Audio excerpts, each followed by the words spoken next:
Have you ever wondered what people in ancient times did before drifting into sleep? Not just eating, working, or praying, but the strange, sometimes eerie rituals they believed would protect them through the night. From whispering charms into the darkness, to sleeping with amulets under their pillows, to making offerings so their dreams wouldn't be haunted, our ancestors lived in a world where nighttime was mysterious, dangerous, and sacred. Welcome to History for Sleep, where I tell you fascinating stories from the past in a calm, soothing way, perfect for listening as you close your eyes and drift into rest. Tonight, we'll explore weird nighttime rituals in ancient civilizations and more. You'll hear about the unusual, sometimes surprising, ways different cultures prepared for sleep rituals, filled with superstition, tradition, and human imagination. If you enjoy relaxing with history, I'd love for you to subscribe to this channel so you can join me again each night. It also helps a lot if you leave a comment below. Let me know what parts of history you're most curious about, and when you like to listen in. Do you listen while trying to fall asleep? While winding down after a long day? Or maybe during quiet late-night moments when the world feels still? Your thoughts inspire the next stories I tell here. So settle in, get comfortable, and let your mind wander back through the centuries. Imagine the flicker of firelight in an ancient home, the murmured prayers to unseen spirits, and the curious customs people believed would keep them safe until morning. You may even find yourself slipping into sleep as you listen. And remember, stay with me until the end, because the closing of this story will wrap everything together in a calm, thoughtful way to help you drift deeper into rest. Now, let's begin our journey into the strange and fascinating world of nighttime rituals from ancient civilizations. When the sun dipped below the horizon in the ancient world, the familiar warmth and brightness of day gave way to a very different reality. Darkness was not simply the absence of light, it was a presence, one that carried dangers both physical and unseen. For early people, the night was filled with uncertainty, and it is in this uncertainty that rituals were born, practiced, and passed down through generations. In our modern lives, we often take the night for granted. We can flip a switch, illuminate a room, and drive away the shadows.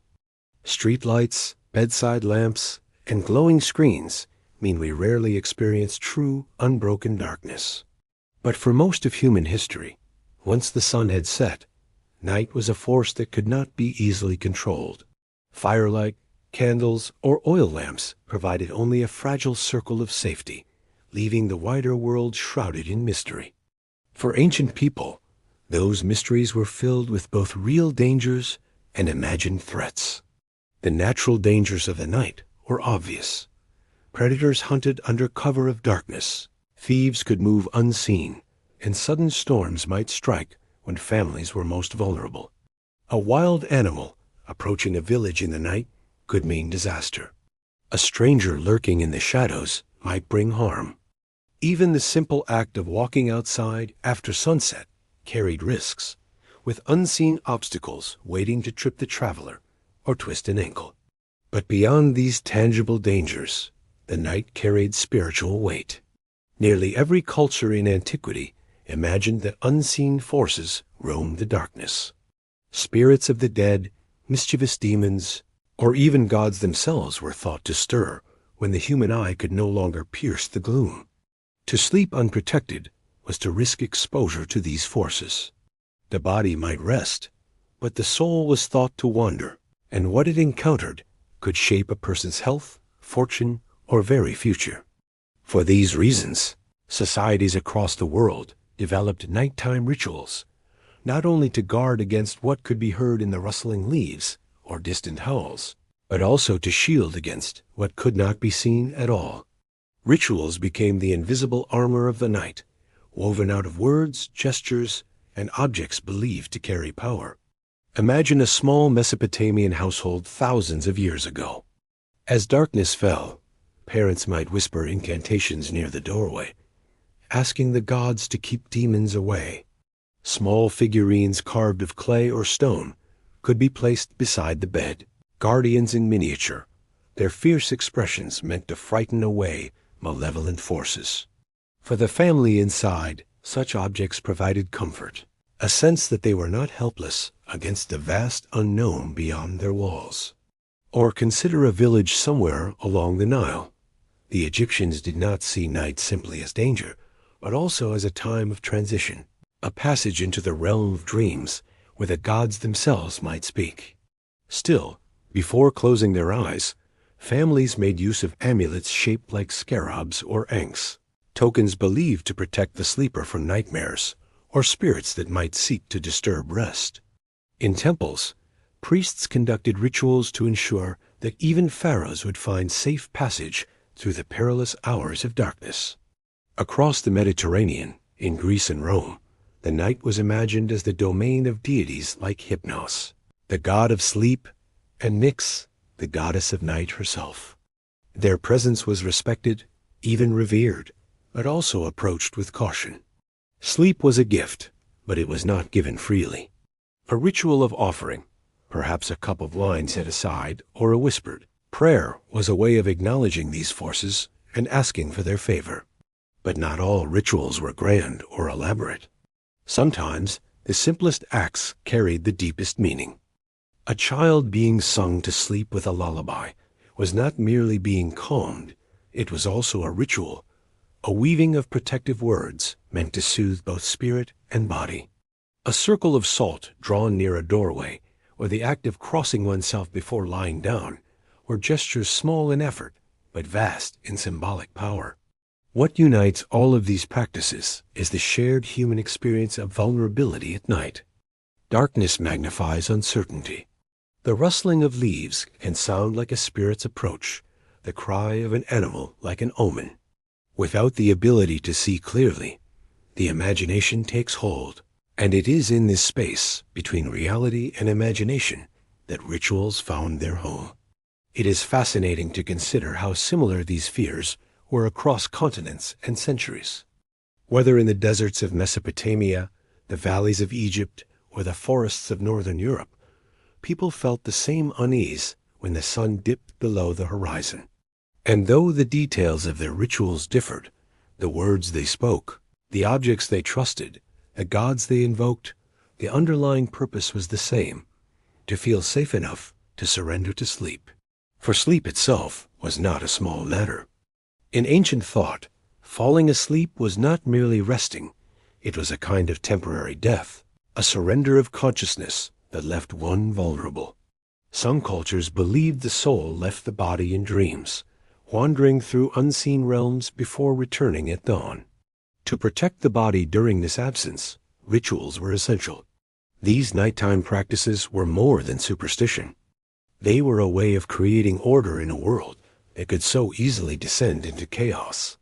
By repeating certain actions, lighting a lamp, reciting a prayer, arranging charms in a particular way, people built a sense of structure, a pattern that reassured them, even as they lay surrounded by shadow. Rituals bridged the gap between fear and rest, between uncertainty and the peace of sleep. As we move forward into the following chapters, we will journey deeper into these ancient civilizations, discovering the unique, sometimes strange, and often beautiful ways they prepared themselves for the night. But always remember, at the heart of every ritual, no matter how unusual it may seem to us now, was a simple human desire, safety, comfort, and the hope of waking to another day. In the cradle of civilization, between the winding rivers of the Tigris and Euphrates, the Sumerians built some of humanity's earliest cities. They invented writing, organized trade, and raised temples that touched the skies. Yet, when the sun sank beyond the horizon, they faced the same timeless reality as every human being before and after them: the quiet uncertainty of night. For the Sumerians, darkness was more than the absence of light. It was a living presence. The walls of Ur or Lagash might offer protection during the day, but once shadows stretched across their clay brick homes, the people felt exposed. To them, the night belonged to spirits, demons, and restless forces. They could not be seen, but they could certainly be felt. And so, entire traditions of spells and rituals were born to shield against unseen dangers. One of the most feared figures of the night was Lamashtu, a terrifying demoness believed to prey upon women and children. She was said to creep into homes under the cover of darkness, threatening newborns as they slept and tormenting mothers with restless nights. To counter her, Sumerians crafted amulets carved with her likeness, not as an act of reverence, but as a form of magical control. Inscribed with protective prayers, these amulets were placed beside cradles or worn around the necks of infants. Parents whispered charms, believing the words themselves carried power to drive her away. Then there was Pazuzu, a demon with the wings of a bird, the claws of a predator, and the face of a lion. His image was fierce and frightening, yet strangely, he was also invoked as a protector. His presence was thought to scare away other, more dangerous spirits. Families sometimes hung small figures of Pazuzu above beds or placed them near doorways, imagining him standing guard throughout the night. Words were the Sumerians' most trusted shield. Long before printed books or bedtime prayers as we know them, they inscribed incantations on clay tablets. These tablets, baked and preserved, contained spells written in careful lines of cuneiform. Some were meant for priests, used in formal ceremonies, but others were designed for ordinary households. A father might recite a protective formula before extinguishing the family's lamp. A mother might repeat words taught to her as a child, invoking the favor of household gods. Spoken softly, sometimes barely above a whisper, these spells wrapped the sleeping family in an invisible circle of safety. Rituals often involved more than words. Objects, gestures, and substances added layers of meaning. Bowls of water, for instance, were sometimes placed near sleeping spaces. Water was not merely practical, it was sacred, a purifying element that could absorb negativity. A circle drawn in flour, ash, or oil might mark the boundary between the safe world of the family and the lurking dangers outside. Every detail mattered because each act brought comfort against the unseen. Central to these practices was the moon god Nana, whose silver light hung high in the dark sky. The Sumerians believed Nana's glow cut through the shadows, watching over travelers and families alike. His presence reassured them that the night was not entirely hostile. Looking up at the crescent moon, a Sumerian farmer or merchant might murmur a prayer of gratitude and protection, hoping Nana's gaze reached down to their household. Imagine for a moment one of these nights. A family gathers inside a small, mud-brick home, the walls cool against the heat of the day, now fading. The father seals the doorway, muttering a charm against intruders both human and divine. The mother adjusts a figurine near the bed, a miniature guardian with fierce eyes. A child, restless and fearful, is calmed by the rhythm of a lullaby, a song that is not just music but a ritual, its words meant to soothe body and spirit alike. Outside, the city grows quiet, save for the occasional cry of an animal in the distance. Within this small circle of light and sound, the family prepares to surrender to sleep.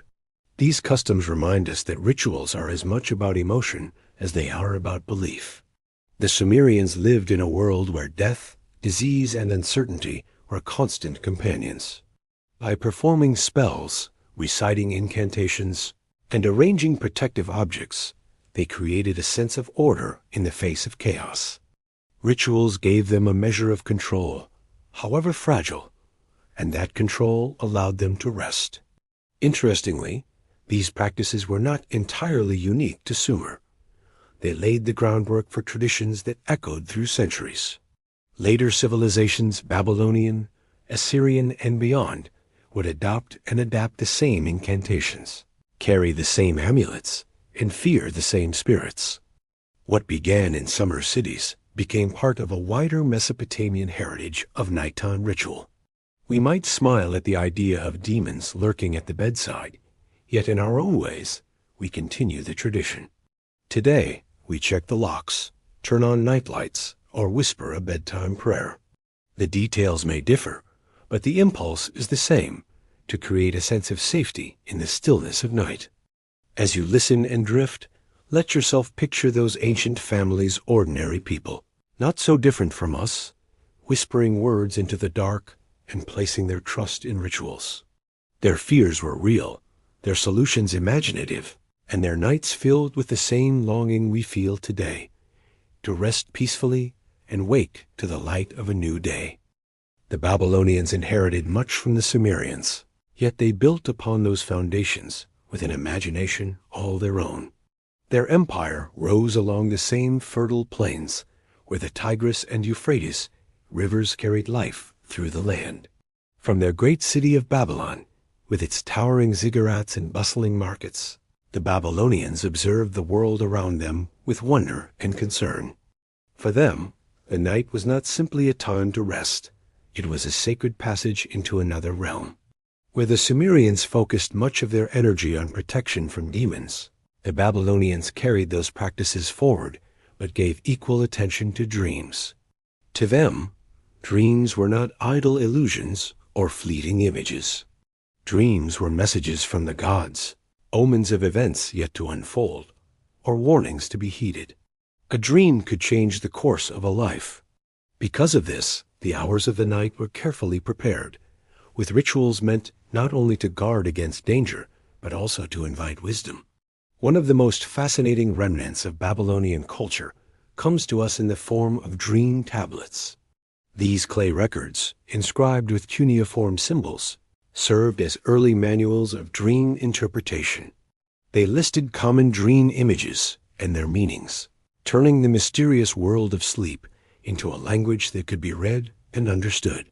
A dream of drinking clear water might foretell abundance and health, while muddy water might warn of danger or betrayal.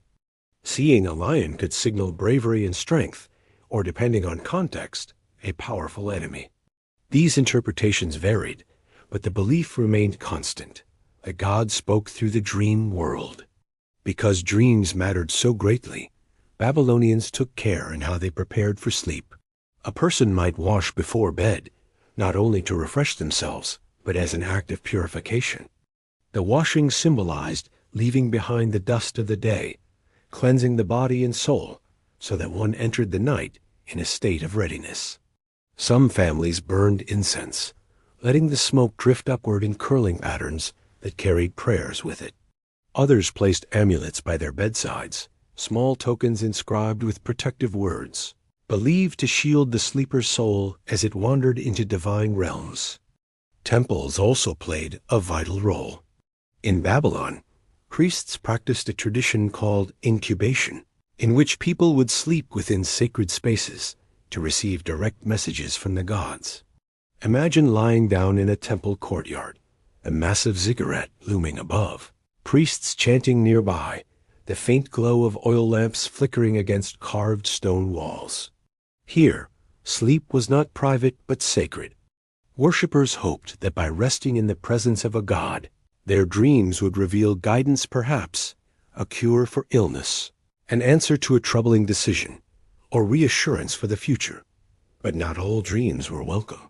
The Babylonians feared nightmares, which they believed were sent by hostile forces. These could be demons seeking to disturb rest, or omens of misfortune. To guard against them, incantations were whispered before lying down.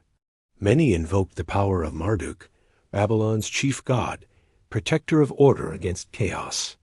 Others looked to Shamash, the sun god, whose rising light was believed to banish darkness and cleanse the soul of troubling visions. Nighttime rituals also extended to the household level. Before bed, a father might pour a small libation of wine or beer, offering it to the household spirits as a gesture of respect.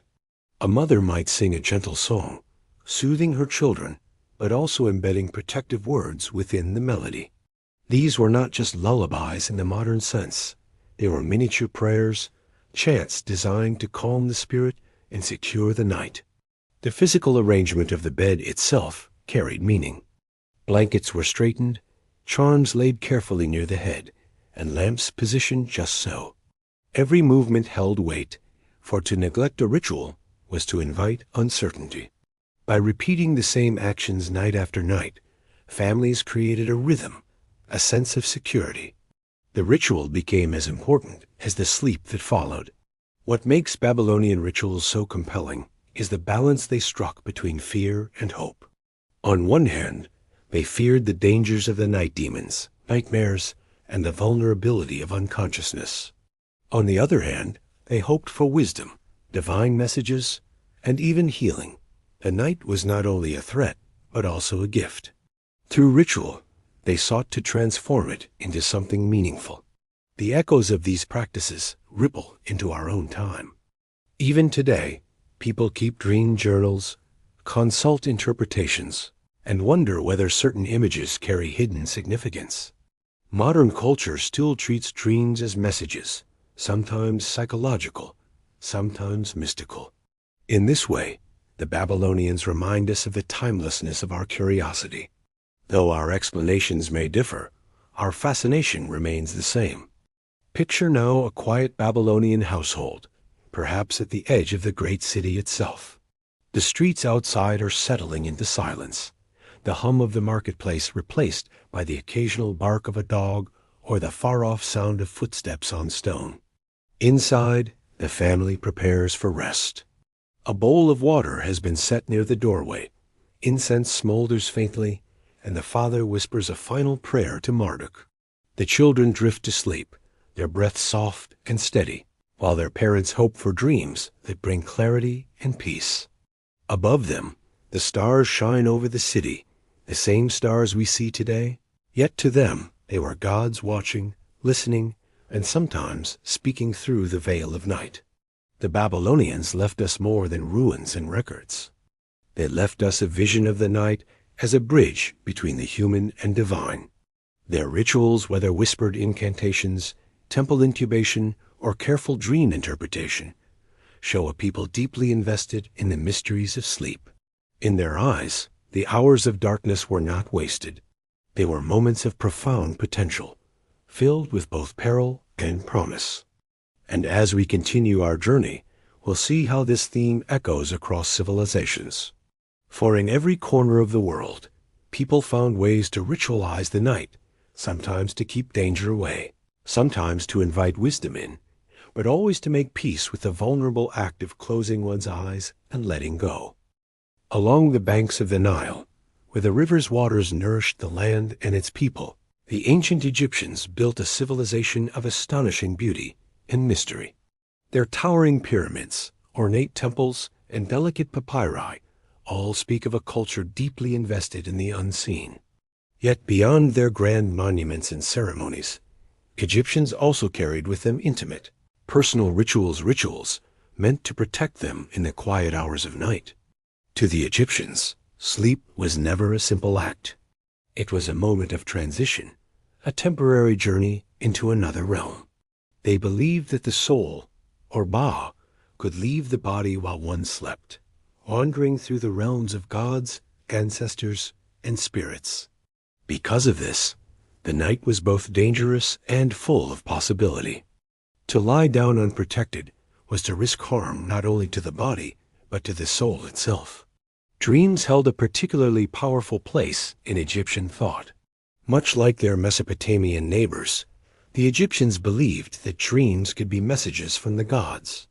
They even created dream books, collections of recorded visions paired with interpretations. These texts cataloged hundreds of dream images. A dream of clear water might foretell good fortune, while a dream of losing one's teeth could signal misfortune. By consulting these guides, people sought to understand what the night was revealing about their lives. To prepare for sleep, Egyptians often turned to amulets. These small charms were worn around the neck, tucked under pillows, or placed near the bed. The ankh, symbol of life, promised vitality and protection. The scarab beetle, associated with rebirth, was believed to guard against evil and ensure safe passage through the night.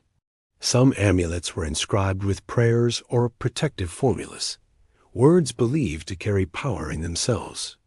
Incense also played a role. As twilight deepened, families might burn resins such as frankincense or myrrh, The smoke curled upward, a fragrant offering that linked the household with the divine. For the sleeper, the sweet scent was more than pleasant. It was a shield, a signal to the gods that this family sought their protection. Temples added yet another dimension to Egyptian nighttime practices.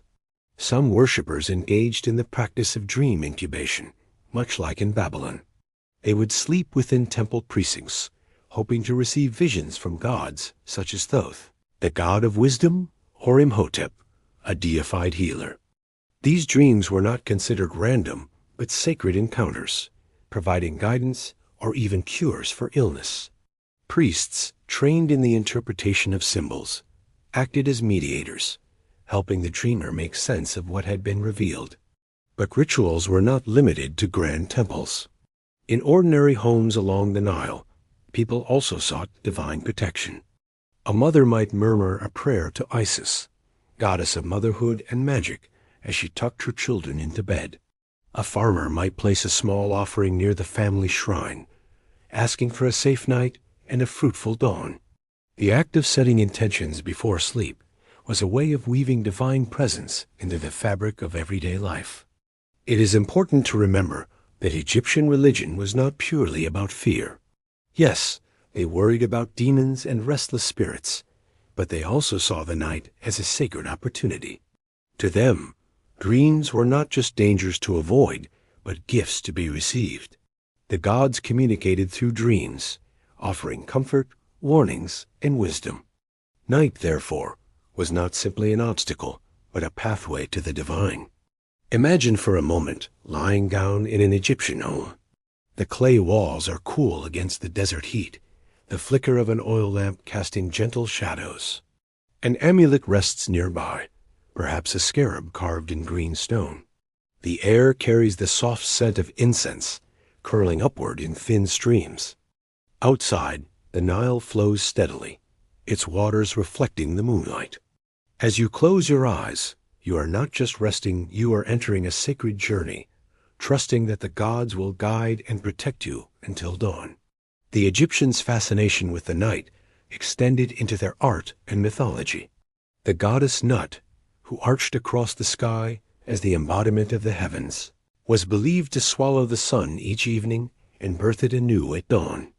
This cosmic cycle mirrored the human experience of sleep, death-like stillness, followed by renewal. Each night carried the promise of rebirth, a rhythm as eternal as the river itself. Their focus on protection also reflects a deep human truth. Just as we might double-check a lock or leave a light on today, the Egyptians turned to charms, prayers, and rituals to reassure themselves that they were safe.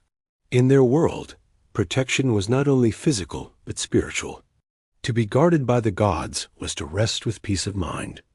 These rituals remind us that the act of sleeping is never just physical. It is emotional, symbolic, and profoundly human. For the Egyptians, to sleep was to place oneself in the hands of higher powers. And while we may not wear scarabs or burn incense before bed, we too carry small rituals, be it reading a favorite book, whispering a prayer, or listening to a calming story before drifting off. As we leave the Nile and its sacred nights behind, we carry with us the echo of a civilization that saw sleep not as an end, but as a journey. Protected by amulets, guided by dreams, and comforted by the presence of gods, the Egyptians embraced the night as both mystery and gift. In the hills and valleys of ancient Greece, where marble temples gleamed in the sunlight and myths shaped the imagination of a people, the night was not seen as empty. It was alive with gods, spirits, and unseen powers. The Greeks, who gave us philosophy, democracy, and epic poetry, also gave us some of the most vivid images of sleep and dreams. To them, rest was not only a natural necessity, but also a divine encounter. At the heart of their vision of the night stood Hypnos, the god of sleep. He was often depicted as a gentle figure, winged and serene, carrying his gift quietly to mortals and gods alike. His touch could soften the strongest warrior and calm the busiest mind. Yet Hypnos was no ordinary figure. He was the son of Nyx, the goddess of night, and the twin brother of Thanatos, the personification of death. In this way, the Greeks recognized the strange closeness of sleep and death, both states in which the body lies still, and the soul seems to travel elsewhere. Dreams themselves were given a divine family. Chief among them was Morpheus, the shaper of dreams, who could take human form and enter the sleeping mind. His name would later give us the word morph, a reminder of his power to transform the dream world into endless shapes. Alongside him were his brothers, the oneiroi, spirits of dreams who brought visions both true and deceptive. For the Greeks, to dream was to step into a theater directed by divine beings. Because sleep and dreams were considered divine, the Greeks approached them with reverence. Before lying down to rest, it was common to offer prayers or libations to household gods. A small cup of wine poured on the ground, a few drops of oil left near a shrine. These gestures connected the family to powers greater than themselves. They believed such offerings could invite Hypnos to bring gentle rest, or Morpheus to deliver dreams filled with wisdom. The temples of Greece also held practices that linked sleep with the sacred. One of the most remarkable traditions was incubation, particularly in the healing sanctuaries of Asclepius, the god of medicine. Pilgrims traveled to these sanctuaries, seeking cures for illness or guidance in times of difficulty. After rituals of purification, they would lie down within the temple, often in a designated sleeping chamber, and await dreams. In these dreams, Asclepius or his attendants might appear, offering instructions or symbolic images. Priests, skilled in interpretation, would then help the dreamer understand what the gods had revealed. In this way, sleep itself became a form of therapy, a bridge between divine wisdom and human suffering. But rituals for sleep were not reserved only for temples or the sick. Within Greek households, smaller customs were practiced each night. Children were sung to sleep with songs that blended comfort with prayer. Families might place small charms near beds or recite protective verses. Just as in Mesopotamia and Egypt, the fear of spirits or bad dreams lingered, and rituals provided reassurance. For example, some Greeks believed that certain herbs, such as poppy or lavender, carried calming powers. These might be burned as incense or tucked into bedding to encourage restful slumber. The Greek poets often reflected on the mysteries of night. In Homer's Iliad and Odyssey, sleep appears not just as a bodily need, but as a force capable of shaping fate. Warriors fall under Hypnos's touch crucial moments. Dreams deliver messages from the gods that alter the course of events. Through these stories, listeners were reminded that their own dreams, however small, might also carry weight. Imagine for a moment an evening in a Greek home. The courtyard glows with the last traces of twilight. A small lamp flickers, its flame dancing in the breeze. The family gathers, offering a final libation to the household gods, whispering thanks for the day's blessings and asking for protection through the night. Children curl beneath woven blankets, the scent of herbs filling the air. Outside, the stars shine above Mount Olympus, believed to be the dwelling place of the gods themselves. As the household drifts into slumber, they do so not with fear alone, but with reverence, trusting that Hypnos will touch them gently, and that Morpheus may visit with visions worth remembering. It is striking to see how the Greeks balanced fear and hope in their view of sleep. On one hand, the night was dangerous, a time when death's twin might claim the unwary. On the other, it was a chance to receive inspiration, prophecy, or healing. To close one's eyes was to risk vulnerability, but also to open oneself to divine communication. Even today, echoes of Greek thought remain with us. We speak of being in the arms of Morpheus when describing deep sleep. We reflect on dreams as meaningful, as if shaped by forces beyond our control. The Greeks remind us that sleep is never only physical. It is also symbolic, spiritual, and deeply human. As our journey continues, we will see how the Romans, inheritors of Greek culture, developed their own rituals for the night. They, too, would honor household gods, offer prayers, and seek the comfort of rituals before rest. But for now, let us pause with the Greeks, who gave us some of the most enduring images of sleep and dreams. Hypnos' gentle touch, Morpheus's shifting visions, and the quiet belief that night was not empty but filled with presence. When we picture ancient Rome, we often imagine the grandeur of marble temples, bustling forums, and mighty legions marching across Europe and beyond. Yet behind that public face of empire, there were private homes, families, and the simple routines of daily life. As night descended on the city or countryside, Romans, like people everywhere, prepared themselves for rest. But their approach to sleep was far from ordinary. It was filled with ritual, belief, and gestures designed to protect the household from the unseen. The Romans inherited much from the Greeks and earlier Mediterranean cultures, yet they also added their own distinct traditions. At the heart of Roman life were the Lares and Penates, protective household spirits who watched over the family and its provisions. Every Roman home had a small shrine called a lararium, usually located near the hearth or in a corner of the main room. Before bed, it was common for a family member to light a small lamp or place offerings, perhaps a bit of food, a sip of wine, or a pinch of incense before these spirits. In doing so, they acknowledged the unseen guardians of the home and asked for their watch through the long hours of darkness. The act of honoring these spirits was not a grand spectacle, but a quiet habit, repeated night after night. Imagine a Roman family in a modest townhouse. The father sets aside a morsel of bread, a child pours a few drops of wine, and the mother whispers a short prayer. The flicker of lamplight illuminates painted images of the Lares, often shown as youthful figures in flowing robes, holding drinking horns or gestures of blessing. This simple ritual linked the family to generations past, binding them in a cycle of protection and gratitude.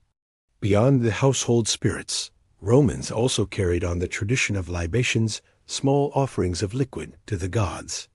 Before lying down to sleep, a Roman might pour out wine, milk, or honeyed water, dedicating it to a deity of their choice. The act was not merely symbolic, but a way of sharing abundance, of acknowledging that life's blessings flowed from divine favor. These nightly offerings, however small, reassured the family that they had honored the gods and secured their goodwill until morning. Protection from harm was another central concern. The Romans, like their neighbors, believed that the night teemed with restless forces. Witches, ghosts, and malevolent spirits were thought to wander the darkness. To guard against these threats, people turned to charms and amulets. Some wore small pendants inscribed with protective words or symbols. Others placed special objects beneath their pillows or at the thresholds of their homes. One common charm was the fascium, a symbol shaped like a phallus, believed to ward off the evil eye. Though unusual to us today, it was widely used in Rome, appearing not only in jewelry, but also carved into household decorations. Children, in particular, were thought to be vulnerable during the night.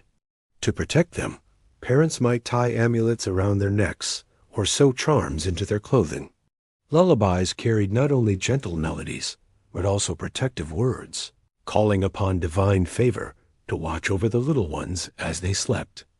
In this way, the simple act of singing a child to bed became a ritual layered with meaning. Religious practices also extended to the larger community. Temples dedicated to gods like Jupiter, Juno, and Minerva often included nighttime prayers or vigils, and festivals sometimes lasted until dawn. Yet in the private sphere, the emphasis remained on household rituals, on creating a circle of safety around the family. For Romans, the home was a sacred space, and bedtime rituals reinforced that sacredness. Roman literature gives us glimpses of how the night was imagined. Poets like Ovid and Virgil wrote of dreams as messages, sometimes deceptive, sometimes divine. Philosophers debated whether the soul traveled during sleep or whether dreams were mere reflections of daily concerns. Regardless of interpretation, the mystery of the night was never ignored. It was a time of vulnerability, but also of potential insight, and so rituals were designed to tip the balance toward safety and wisdom. Picture a quiet Roman evening. The sounds of the city grow faint as torches are extinguished along the streets. Inside a home, the family finishes their evening meal. The last embers of the hearth glow softly. At the lararium, a lamp is lit, casting a warm glow over painted figures of the Lares. The father pours a drop of wine onto the floor, whispering thanks. The mother tucks the children into bed, placing a protective amulet nearby. Outside, the night stretches across the empire, vast and mysterious. Within this home, however, the family has performed their rituals, trusting that their gods and spirits will keep watch. These nightly practices reflect a universal human impulse, the need to feel safe before surrendering to sleep. The Romans, with all their power and grandeur, were no different from the Sumerians, Egyptians, or Greeks in this regard. Their rituals were shaped by their culture, but the desire they answered was timeless. Even today, traces of Roman customs linger in our lives. The idea of offering a brief prayer before bed, of lighting a candle, or of keeping a protective object near at night echoes these ancient traditions. Though the names of the gods may have changed, the human need to find comfort in ritual remains. In the end, Roman household rituals before bed remind us that beneath the weight of empire and history, Rome was also a collection of homes, families, and individuals seeking peace in the quiet hours. Their offerings, prayers, and charms were not only acts of religion, but also expressions of love, fear, and hope. And in that way, they are as familiar to us today as they were to them 2,000 years ago. In the vast lands of ancient India, where the Ganges flowed in great forests stretched across the horizon, people lived their nights with a sense of reverence. Life was shaped not only by the rhythms of day and season, but also by the profound spirituality woven into every aspect of existence. For those who lived during the Vedic period, sleep was never simply rest. It was a sacred journey, a time when the soul moved beyond the body, guided and guarded by ritual. The Vedic people, whose traditions formed the foundation of Hindu thought, saw life itself as a cycle. Birth, death, and rebirth were linked in an endless chain, and sleep mirrored this cycle in miniature. Each night, lying down to rest symbolized a kind of death, and waking at dawn was a renewal, a rebirth. Because of this, the hours of sleep carried both danger and potential. To enter the night unprepared was to leave the soul unguarded. Central to their practices were the mantras, sacred verses drawn from the Rig Veda and other Vedic texts. These were not casual words, but vibrations believed to connect directly with cosmic truth. Before lying down, a person might chant mantras softly, aligning their mind with the rhythms of the universe. One might recite prayers to Agni, the fire god, asking for protection, or to Indra, the mighty warrior god, for strength against hidden forces. The act of speaking these words was itself protective, a weaving of divine presence into the vulnerable moment of sleep. Fire, too, played a role in nighttime rituals. The hearth was sacred, its flame embodying Agni, the mediator between gods and humans. As the day ended, families tended the fire carefully, offering ghee, grains, or herbs. The rising smoke was believed to carry prayers upward, linking the household to the divine. Falling asleep near the soft glow of a sacred flame was more than comfort. It was reassurance that Agni's presence lingered, guarding the home through the night. Dreams were seen as messages as well, though not always straightforward ones. Some dreams were considered omens, clear signs of events to come. Others were believed to reflect the state of one's inner self. Priests and sages often interpreted these dreams, helping families understand their meaning. A vision of water might suggest abundance, while a vision of fire could signify both danger and purification. Dreams were not dismissed but studied, their symbols woven into the larger fabric of belief. The Vedic texts also suggest a deep understanding of the mind's restlessness. Just as meditation calmed the spirit during the day, nighttime rituals sought to calm it before rest. Reciting mantras, performing gentle breathing, or even visualizing divine figures were ways of quieting thoughts, ensuring that the soul slipped peacefully into the realm of sleep. In this sense, bedtime was a form of meditation, an offering of silence and surrender. Children, too, were carefully protected during the night. Mothers might murmur gentle verses, cradling infants with chants of blessing. Amulets inscribed with sacred symbols were sometimes tied around a child's wrist or neck, guarding against spirits or bad dreams. Lullabies carried not just melody, but sacred words, believed to keep misfortune at bay. To imagine an ancient Vedic household at night is to picture a scene of quiet reverence. The family gathers around the hearth, the fire flickering gently. The father recites mantras, his voice low and steady, each syllable resonating with sacred weight. The mother places offerings into the flame, the ghee melting into smoke that rises toward the heavens. Children listen half drowsy, comforted by the familiar cadence of words they may not yet fully understand, but already trust.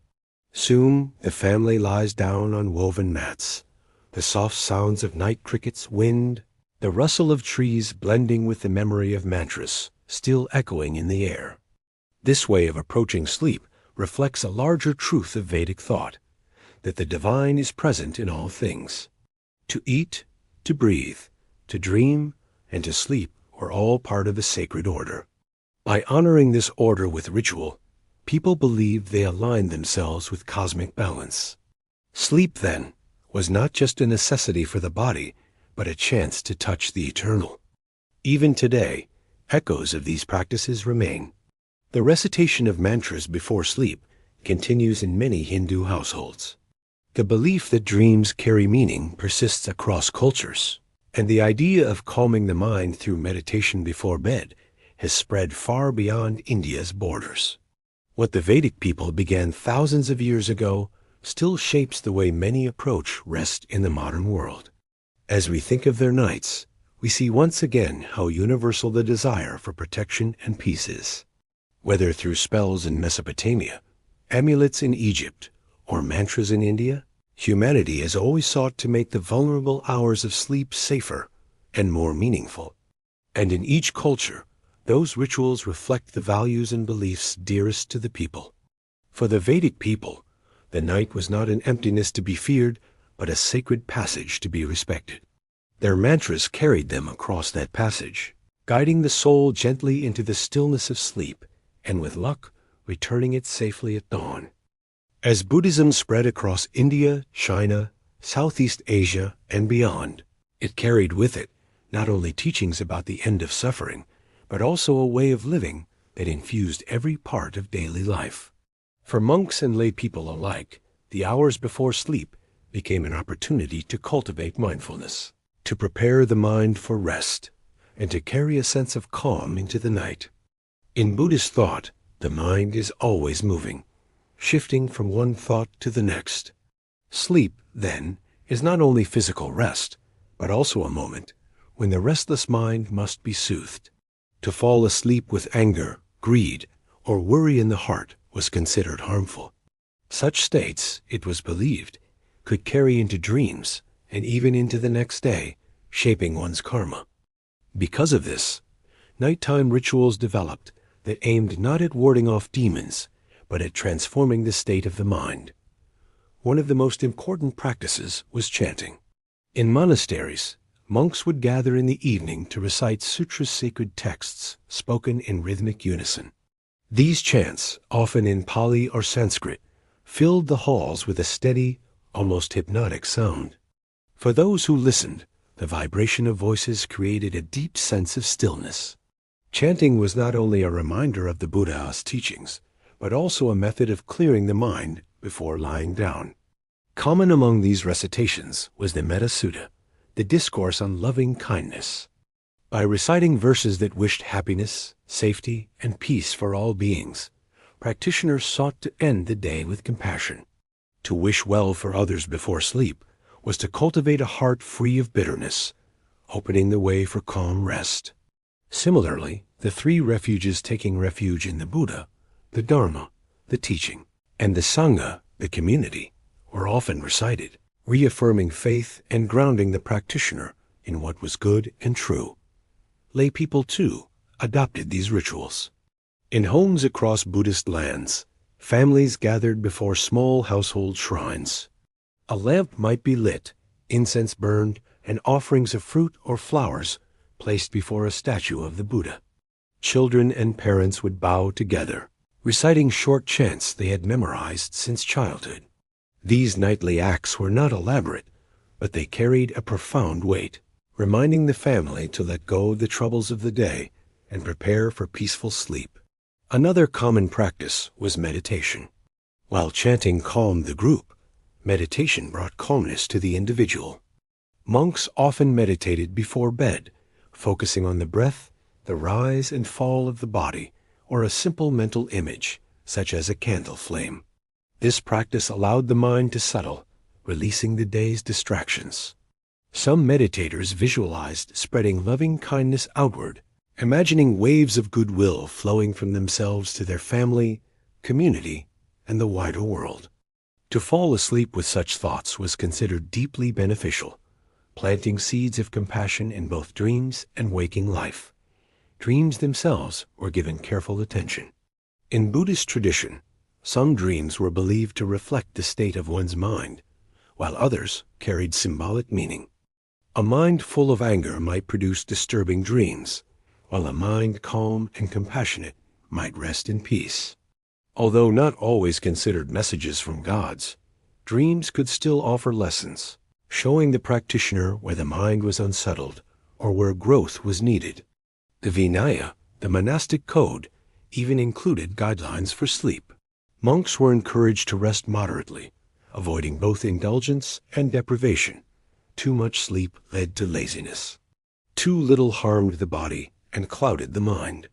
The ideal was balance. Enough rest to support meditation and study, but not so much that the hours of night were wasted. Even the way monks lay down was guided by mindfulness. They were encouraged to rest on their right side, facing north, in imitation of the Buddha's final rest before entering parinirvana. Imagine, then, an evening in a Buddhist monastery. The sun has set, and the air is cool.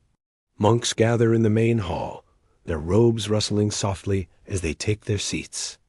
Oil lamps flicker, casting long shadows against wooden beams. Together, they begin to chant, voices rising and falling in harmony. The words are ancient, familiar, steady. A listener might feel as though time itself has slowed, each syllable stretching into the stillness of the night. After the chanting, silence fills the room. One by one, monks return to their quarters, sit in meditation, and then lie down mindfully, breathing calmly as they drift into rest. Now imagine a lay household in a small village. Parents light incense before a small statue of the Buddha. A child offers a flower, its petals fragrant even in the night air. Together, they bow, palms pressed, and recite short verses of refuge and kindness. The day's labor is behind them, and tomorrow's work is yet to come. For now, the family settles into sleep, the scent of incense lingering, the memory of chants still echoing in the heart. What stands out in these practices is not fear but serenity. Unlike the Mesopotamian or Egyptian traditions, where night was filled with demons and spirits to be warded off, the Buddhist approach was gentler. Night was not an enemy, but an opportunity, a chance to let go, to cultivate peace, and to rest in awareness. Where others sought to shield themselves from harm, Buddhists sought to transform their own minds, ensuring that even sleep became part of the spiritual path. Even today, these practices endure. Many Buddhists still chant before bed, light incense, or meditate in the quiet of evening. But beyond formal traditions, the influence has spread more widely. Around the world, people now use meditation, mindfulness, and gentle chanting as ways to ease into sleep, echoing rituals first practiced thousands of years ago. In the end, the Buddhist night reminds us that rituals need not always be about defense. Sometimes they are about cultivation, the growing of kindness, calmness, and clarity that can carry us gently into dreams. And as the chanting fades and silence deepens, the night becomes not a threat but a companion, guiding the sleeper into rest with a heart at peace. In ancient China, the rhythm of day and night was not merely practical, it was cosmic. The rise and fall of the sun, the cycles of the moon, the quiet hours of darkness, all were expressions of a universal balance. At the heart of Chinese thought lay the principle of yin and yang, two forces that together shaped all of existence. Day was yang, bright, active, warm. Night was yin, dark, still, receptive. For harmony to be preserved, these forces had to remain in balance. Night, then, was not only a time to rest, but also a time to restore equilibrium between body, spirit, and the wider universe. This understanding of balance shaped the way the Chinese approached their nighttime rituals. To fall asleep was not just to shut one's eyes, but to align with the flow of nature. If one lived in harmony with yin and yang, sleep would be peaceful and restorative. If the balance was disturbed, illness, nightmares, or misfortune could follow. One of the most common practices was the use of incense. As darkness settled, families burned sticks of sandalwood, argowwood, or other fragrant resins. The rising smoke purified the air, calmed the mind, and invited harmony. To inhale the fragrance was to draw peace inward, while the drifting smoke connected the household to the wider cosmos. Incense was not merely a pleasant scent, but a bridge between human life and the unseen world. Alongside incense, feng shui principles shaped the arrangement of the home and sleeping spaces. The placement of the bed was particularly important. It should not face directly toward the door, for this was considered unlucky, exposing the sleeper to wandering spirits or disruptive energy. Instead, the bed was oriented to allow calm energy to flow gently around it, shielded from harsh drafts or misaligned forces.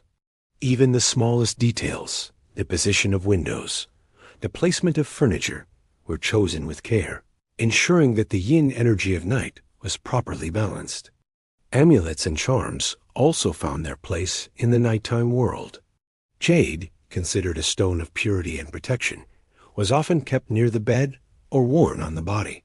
Red strings tied around the wrist or ankle guarded against evil spirits, their bright color believed to repel misfortune. Families sometimes hung protective symbols above doors or windows, ensuring that malevolent forces would not enter the home during the vulnerable hours of sleep. Children, as in many cultures, were thought to be particularly sensitive to spirits of the night. Parents might tie small charms to their clothing or place protective talismans beneath pillows.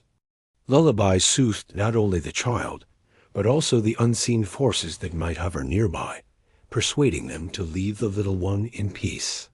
In this way, music became both comfort and protection, echoing softly in the darkened rooms of family homes. The role of dreams in Chinese tradition was also significant.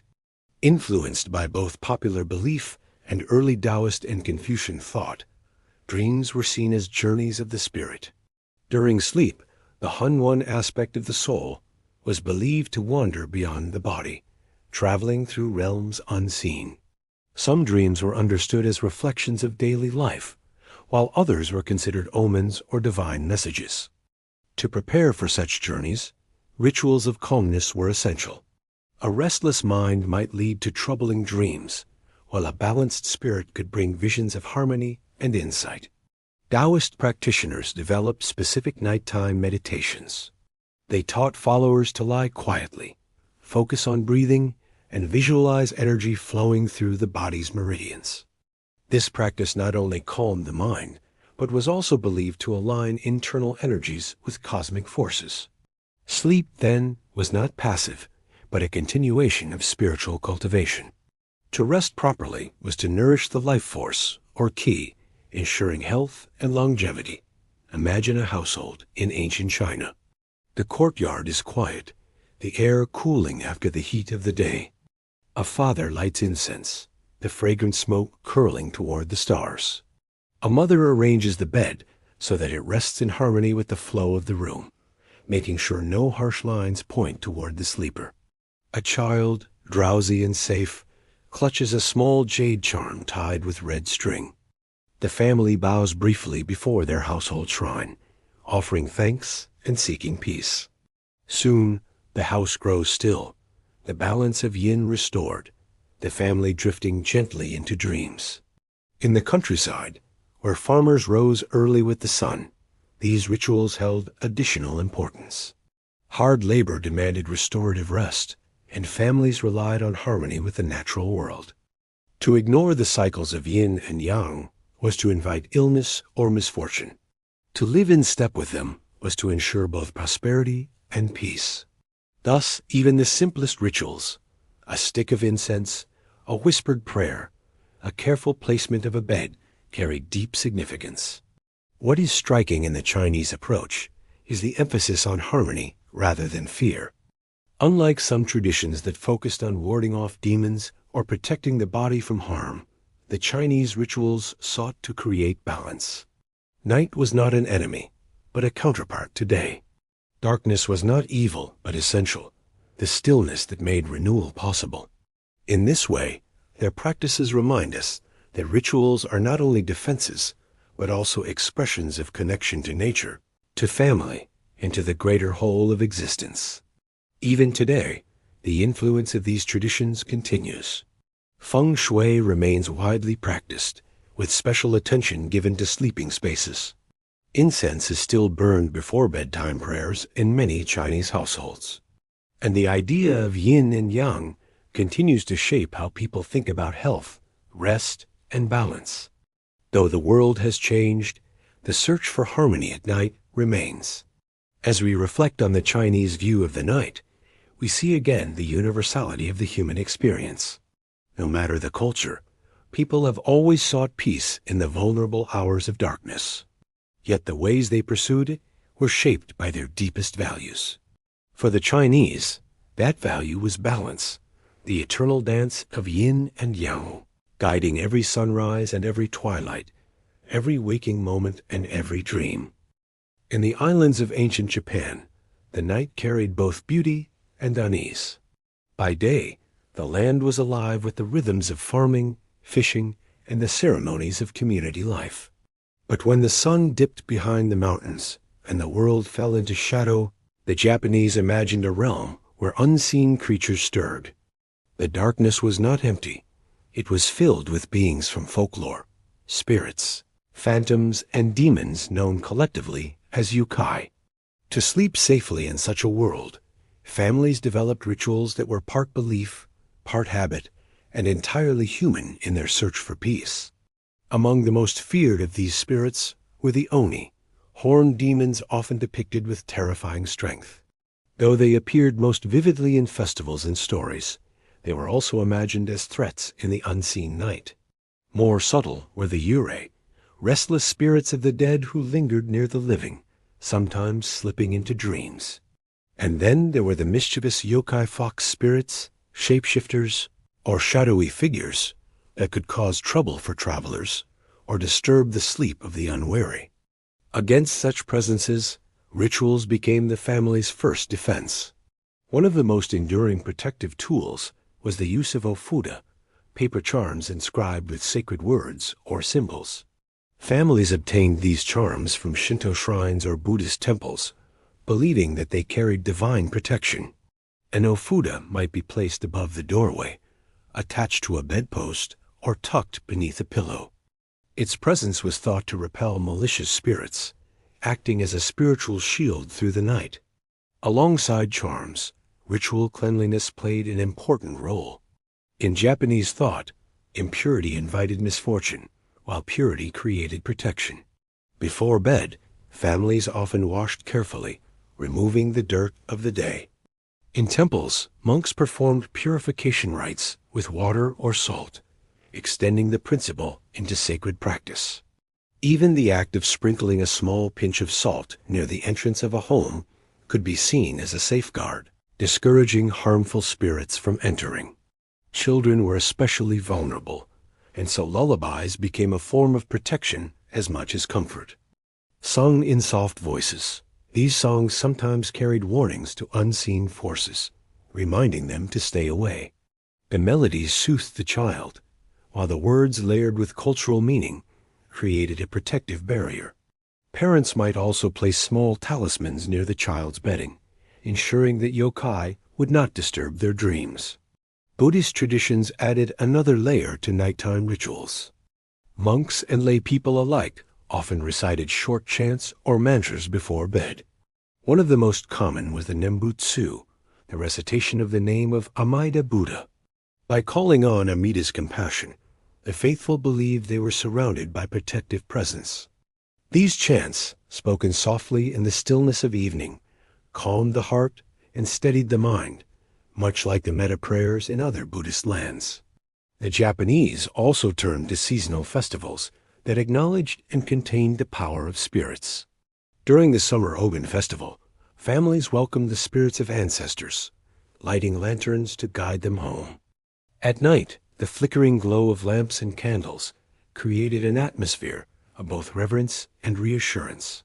To remember and honor the dead was to ensure they remained benevolent, watching over the family rather than haunting it. Imagine for a moment an ancient Japanese village at night. The wooden houses are clustered together, their paper screens glowing faintly from within.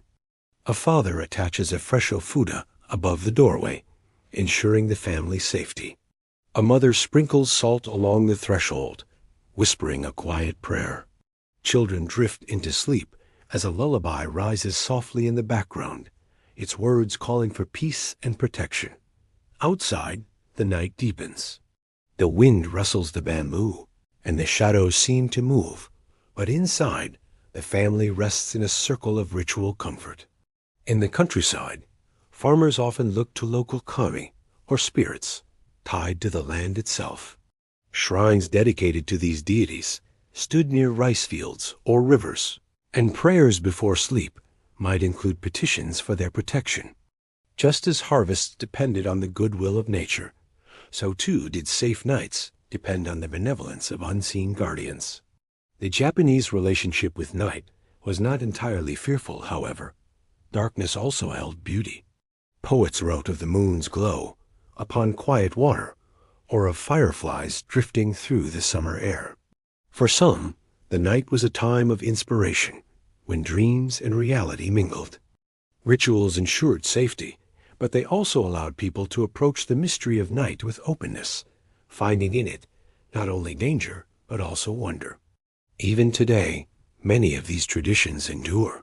Families still keep ofuda from shrines, replacing them annually. Salt remains a common purifier, sprinkled at thresholds or even outside theaters to cleanse spaces. Lullabies continue to soothe children, and seasonal festivals like Obon remain central to Japanese life.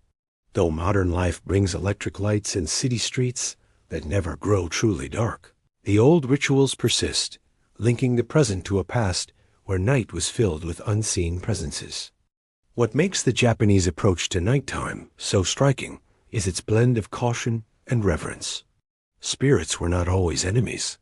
They could also be honored, remembered, or even befriended. Rituals were not simply defenses, but acts of relationship, gestures of respect toward forces that shared the world. In this way, sleep was never just personal, but part of a wider harmony, a balance between human life and the spirit realm. As we continue our journey, we will see how other cultures, like the Maya of Central America, wove the night into their cosmic understanding. Yet here in Japan, we are reminded of how rich the world of darkness can be, a place of demons and protectors, of fear and beauty, of ritual and reverence, all meeting at the quiet threshold of sleep. Far across the seas, in the lush rainforests and highlands of Central America, the ancient Maya built cities of stone that rose above the jungle canopy. Their stepped pyramids and observatories pointed toward the sky, for the Maya were people deeply concerned with the movements of the stars, the cycles of time, and the mysterious rhythms of the cosmos. For them, the night was not simply darkness, it was a living, breathing map of the heavens. And within that vast sky, dreams were believed to carry messages from gods and ancestors alike. The Maya held a worldview in which the human, natural, and divine were tightly woven together. The rising and setting of the sun, the turning of the moon, the patterns of constellations, all of these were thought to shape human destiny. Nighttime, when the stars revealed themselves most clearly, was therefore a sacred interval. It was during sleep that the spirit could leave the body and travel among the gods.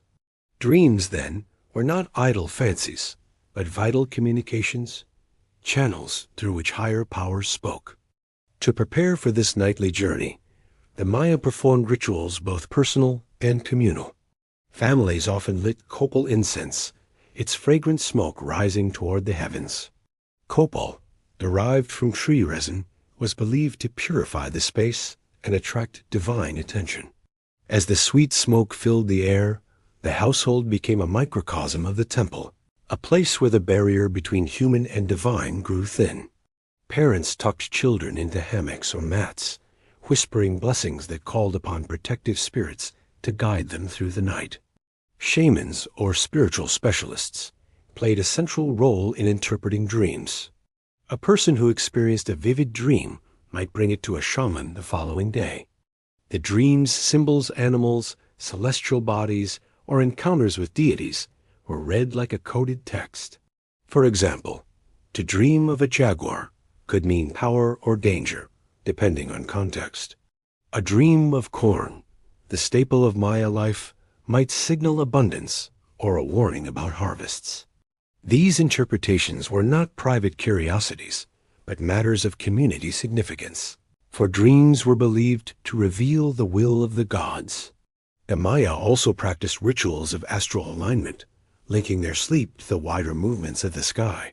Certain nights, marked by lunar phases or planetary conjunctions, were thought to be especially powerful for dreams. Shamans advised people to prepare carefully on such nights, purifying themselves with baths, prayers, or offerings before sleep. To dream under a full moon or during a significant star alignment was to open oneself more directly to cosmic guidance. Nighttime rituals were not always solemn. In some regions, families told stories or recited myths before bed. These tales, often of gods, heroes, or trickster figures, prepared the mind to enter the dream world. By recalling these myths, listeners placed themselves within the larger story of the cosmos, ready to encounter its powers firsthand. Even children's lullabies carried echoes of mythology, weaving together comfort and cosmic meaning. Imagine for a moment a Maya household in the forested lowlands. The day's work is finished, the fields of corn quiet under the stars. Inside the home, built of wood and thatch, the family lights copal incense. Its smoke curls upward, carrying prayers into the night sky. A child drifts into sleep in a hammock, while the adults murmur words of blessing, asking the gods for safety. Outside, the stars wheel overhead, mirrored in the sacred pools of water where priests study the heavens. In this setting, dreams are not only personal, but cosmic, a thread connecting the sleeper to the great fabric of time. The Maya also believed that not all dreams were benevolent. Just as kind gods sent visions of guidance, harmful forces could send nightmares. To combat these, protective charms were sometimes placed near the sleeping area stones, feathers, or small carved figures blessed by shamans. If a nightmare persisted, rituals of cleansing might be performed the next day, using herbs, smoke, and prayers to banish harmful influences. Interestingly, the Maya saw dreaming as part of a larger spiritual practice called nagalism, in which individuals could connect with animal spirits or alternate forms of themselves. During dreams, a person might encounter their nagal, a spiritual companion often represented by an animal. Such encounters were powerful, offering insights into one's strength, weaknesses, or destiny. Dreams were thus seen as journeys of self-discovery as well as divine communication. What sets the Maya apart is the depth of their cosmic integration. For them, the night was not only about safety or protection, it was about participating in the grand design of the universe. To sleep without ritual was to ignore the messages constantly being offered. By preparing carefully, aligning with the stars, and listening to dreams, they believed they were living in harmony with divine order. Even today, traces of these traditions remain among Maya descendants. Copal incense continues to be burned in ceremonies. Dreams are still considered meaningful, and shamans continue to interpret them for guidance. The belief that the night sky holds wisdom has not vanished, but rather adapted, blending ancient knowledge with modern life. As we reflect on the Maya approach, we see once again the universal pattern: humanity's longing to find meaning in the vulnerable hours of night. For the Maya, dreams were more than private visions. They were cosmic messages, threads in a vast tapestry woven by gods and stars. And in their rituals, we glimpse at people who looked upward not with fear, but with awe, trusting that even in sleep, they were part of something far greater. High in the valleys of central Mexico, beneath the shadow of mountains and volcanoes, the Aztec Empire thrived. Its bustling capital of Tenochtitlan rose from the waters of Lake Texcoco, a city of canals, temples, and vibrant marketplaces. Yet when the sun dipped below the horizon and darkness spread across the land, the Aztecs, like so many before them, faced the mysteries of the night with reverence and ritual. For the Aztecs, the hours after sunset were not merely a time for rest. They were a time of powerful spiritual activity, watched over by gods who ruled the realm of shadows. Among these gods was Tezcatlipoca, the smoking mirror, one of the most complex and feared deities in Aztec belief. Associated with the night sky, sorcery, and destiny, Tezcatlipoca embodied both creation and destruction. He was a god of power, mystery, and unpredictability. To ignore him at night was to risk misfortune, for his gaze was thought to stretch through the darkness, watching mortals as they dreamed. To appease him and other night deities, the Aztecs performed ritual offerings. At the household level, these offerings were modest but meaningful. A family might place a small bowl of food corn, beans, or cacaon near their home altar before bed. Drops of pulque, a fermented drink made from agave, could be poured onto the ground as a libation. These gestures acknowledged the presence of the gods and sought their protection during the vulnerable hours of sleep. In temples, offerings grew more elaborate. Priests, trained in rituals of great complexity, burned copal incense, its sweet smoke rising into the darkened sky.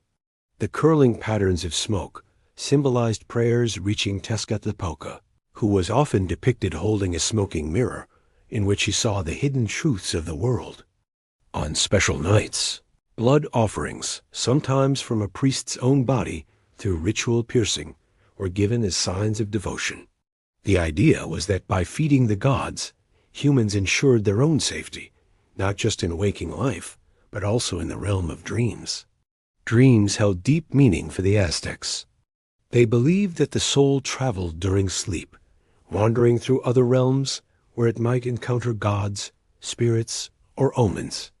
A dream was not random. It was a message, sometimes a gift, sometimes a warning. Priests skilled in dream interpretation helped people understand what they had seen. A dream of fire could foretell conflict. A dream of water might signal fertility, or, if turbulent, danger. Some dreams were considered direct communications from Tezcatlipoca himself, whose domain was the mysterious and the hidden. Nighttime rituals often involved protection from harmful spirits as well. The Aztecs believed that the world was filled with unseen beings, some benevolent, others dangerous. To guard against them, amulets were worn or placed near the bed. Figures carved from obsidian or jade, stones believed to hold spiritual power, might be kept close. Obsidian, in particular, was sacred to Tezcatlipoca, whose smoking mirror was made from it.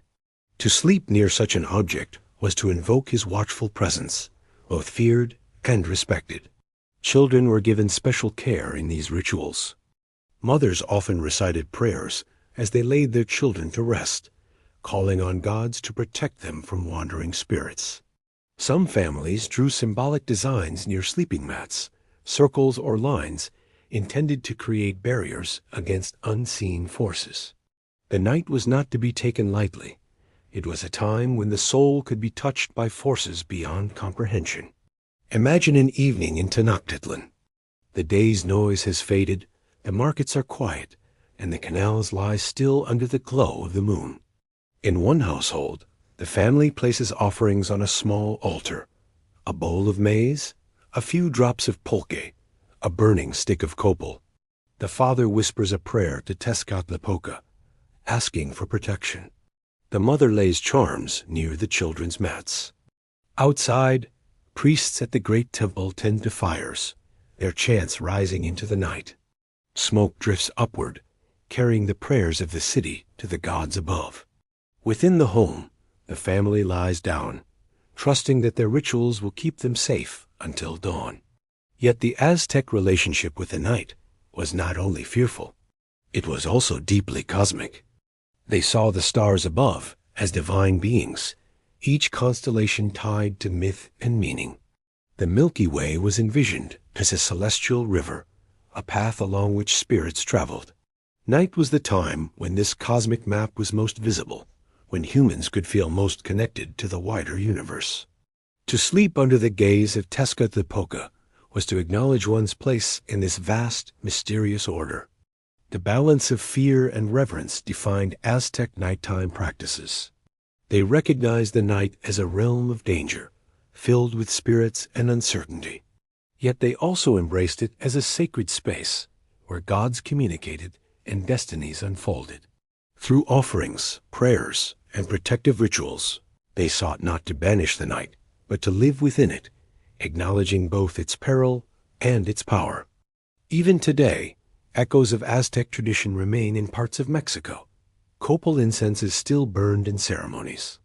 Offerings of food and drink are placed on home altars, especially during the Day of the Dead, a festival rooted in pre-Columbian practices.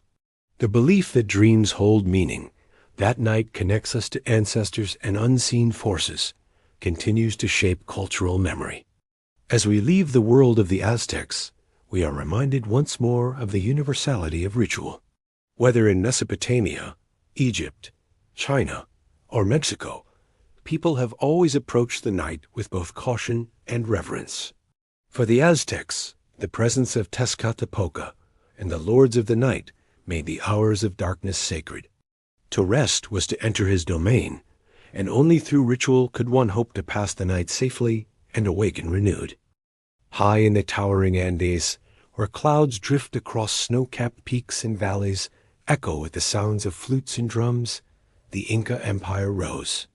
At its height, it stretched across much of western South America, uniting countless peoples beneath its roads and temples. The Incas were skilled builders, farmers, and administrators, but they were also a profoundly spiritual people. To them, every stone, mountain, river, and star carried a spirit. And when night fell, this spirit-filled world seemed even more alive. For the Inca, the night was never empty. It was watched over by both earthly guardians and celestial beings. Chief among these was Inti, the sun god, whose departure at dusk left the world in the care of the moon and stars. The moon goddess, Mama Quilla, was especially honored at night.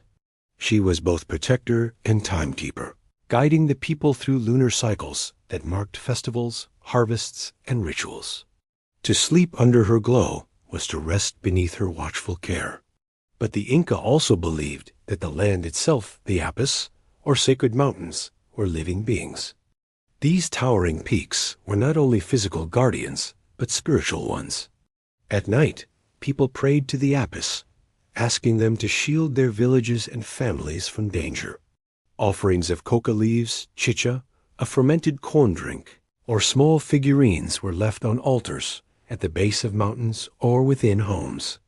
Even in the quiet of night, the Apis were believed to listen, their vast presence stretching into the heavens. Dreams played a vital role in Incan life. They were considered messages from gods, ancestors, or the Apis themselves.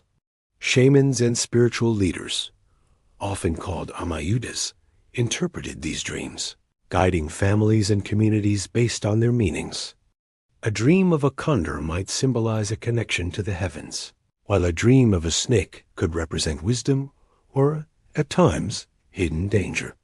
Dreams were woven into the larger fabric of ritual life, treated with care and respect. Before lying down to rest, many Incas engaged in small protective rituals. Coca leaves, considered sacred, might be placed near the sleeping area, their presence ensuring safety and connection to the divine. Some families carved or kept small idols, called wakas, representing gods, spirits, or ancestors. These figures were placed near beds or in household shrines, serving as silent protectors through the long hours of darkness. Children, as always, received special care. Mothers whispered blessings as they tucked their little ones beneath blankets of alpaca wool. Lullabies carried both tenderness and protection, calling on the gods to shield the child's spirit. Sometimes, children were given small amulets to wear through the night, pieces of shell, bone, or stone believed to hold protective power. These simple objects were reminders that the child was never alone, but always surrounded by guardians seen and unseen. Communal rituals also marked the night. In villages, gatherings were sometimes held under the moon, where people sang, danced, and made offerings together. These ceremonies strengthened bonds, not only between humans, but also between the community and the gods. By honoring the night collectively, they believed they invited harmony and balance. Imagine for a moment a village high in the Andes. The air is crisp, carrying the scent of wood smoke from small fires. The people gather in a circle, offerings laid out on woven cloth, coca leaves, maize, and bowls of chicha. A shaman raises his hands to the mountains, chanting softly. Around them, the peaks stand silent and immense, their snow glowing under the moonlight. The villagers return to their homes afterward, their hearts calmed by ritual. Inside, families arrange their wakas, place coca leaves nearby, and settle beneath thick blankets. Outside, the mountains keep watch, guardians of both earth and spirit. The Incas also held a unique view of the Milky Way, which they called Mayu, the celestial river. At night, this shining band of stars stretched across the sky, mirroring the rivers of their homeland. To gaze upon it was to connect heaven and earth, to see the pathways along which spirits traveled. Sleep beneath the Milky Way was not ordinary rest, but participation in a cosmic rhythm. People believed their dreams could carry them along its celestial waters, linking them to gods and ancestors. Unlike some cultures that viewed the night primarily with fear, the Inca saw it as protective as well as mysterious. Yes, there were dangers, restless spirits, illness, or misfortune, but there was also deep comfort in knowing that the Apis and Mama Quilla were watching. The night was not only a time of vulnerability, but also of blessing, a chance to draw close to divine guardianship. Even today, among Quechua and Aymara communities descended from the Inca, these traditions remain alive. Offerings to mountains are still made, coca leaves are still used in rituals, and dreams are still seen as meaningful. Night remains a time when the spiritual world draws near, when people connect not only with their gods, but with the land itself.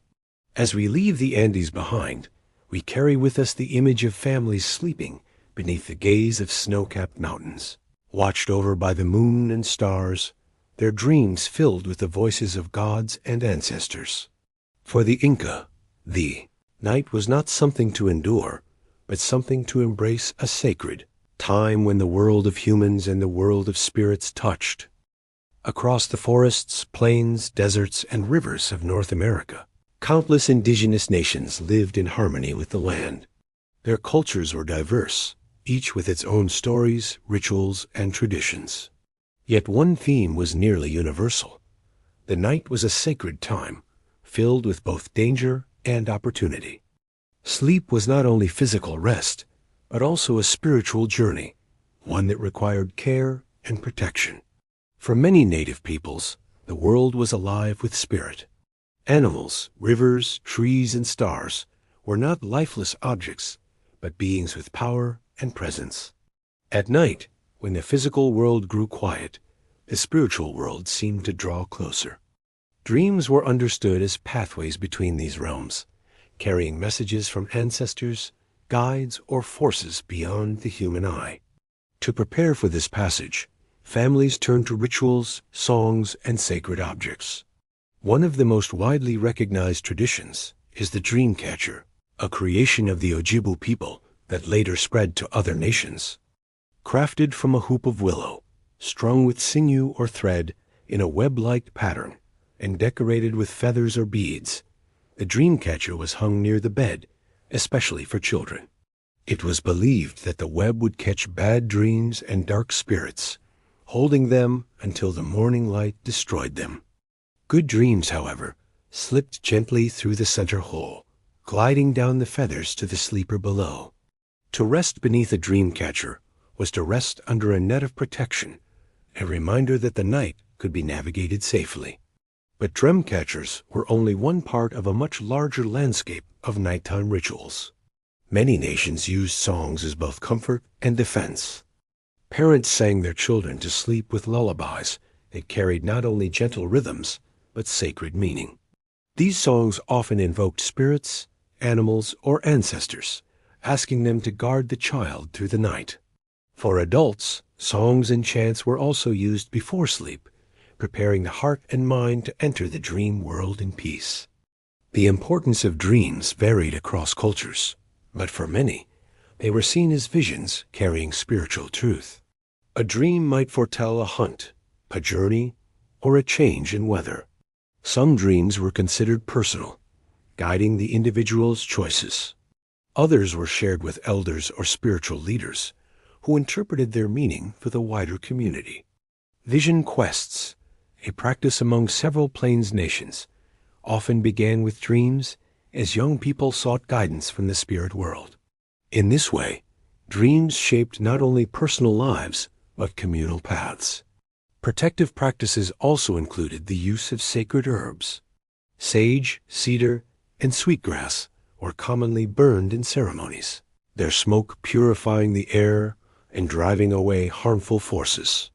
Before bed, a family might smudge their sleeping area, waving the smoke with a feather, cleansing the body and the space alike. The gentle fragrance of these plants created a sense of safety, their presence believed to call in good spirits while keeping ill ones at bay. Amulets and charms, crafted from natural materials, were also part of nighttime protection. A pouch containing herbs, stones, or small sacred objects might be worn around the neck or kept near the bed. These medicine bags, often blessed by elders or spiritual leaders, were deeply personal, their contents chosen to align with the individual's needs. To sleep with such a charm was to rest in the care of ancestral wisdom. Imagine for a moment a village on the Great Plains. The fires burn low, their smoke rising into the star-filled sky. Families settle into their tipis, the hide walls glowing faintly from the embers. Inside, a dream catcher sways gently in the night air, its feathers rustling softly. A mother sings a lullaby, her voice blending with the distant call of a night bird. Sage smoke lingers in the air, faint and sweet. The children drift to sleep, their dreams guided and guarded. Outside, the wide sky stretches endlessly, filled with constellations that elders know by name, each carrying stories of creation and memory. In the forests of the Northeast, families rest beneath tall pines. The night is alive with the sounds of crickets, frogs, and the whisper of wind through branches. A small pouch of cedar hangs by the bed, its scent a shield against harm. In the desert Southwest, Navajo families tell stories before bed, weaving myths of Coyote, the trickster, into the night. These stories, humorous and wise, prepare the mind for the dream journey ahead. Across the continent, the details differ, but the intention remains the same: to approach the night with reverence, protection, and connection. What stands out in Native North American traditions is the sense that dreams were not separate from waking life. They were extensions of it, carrying lessons, warnings, or blessings. To ignore a dream was to ignore a gift.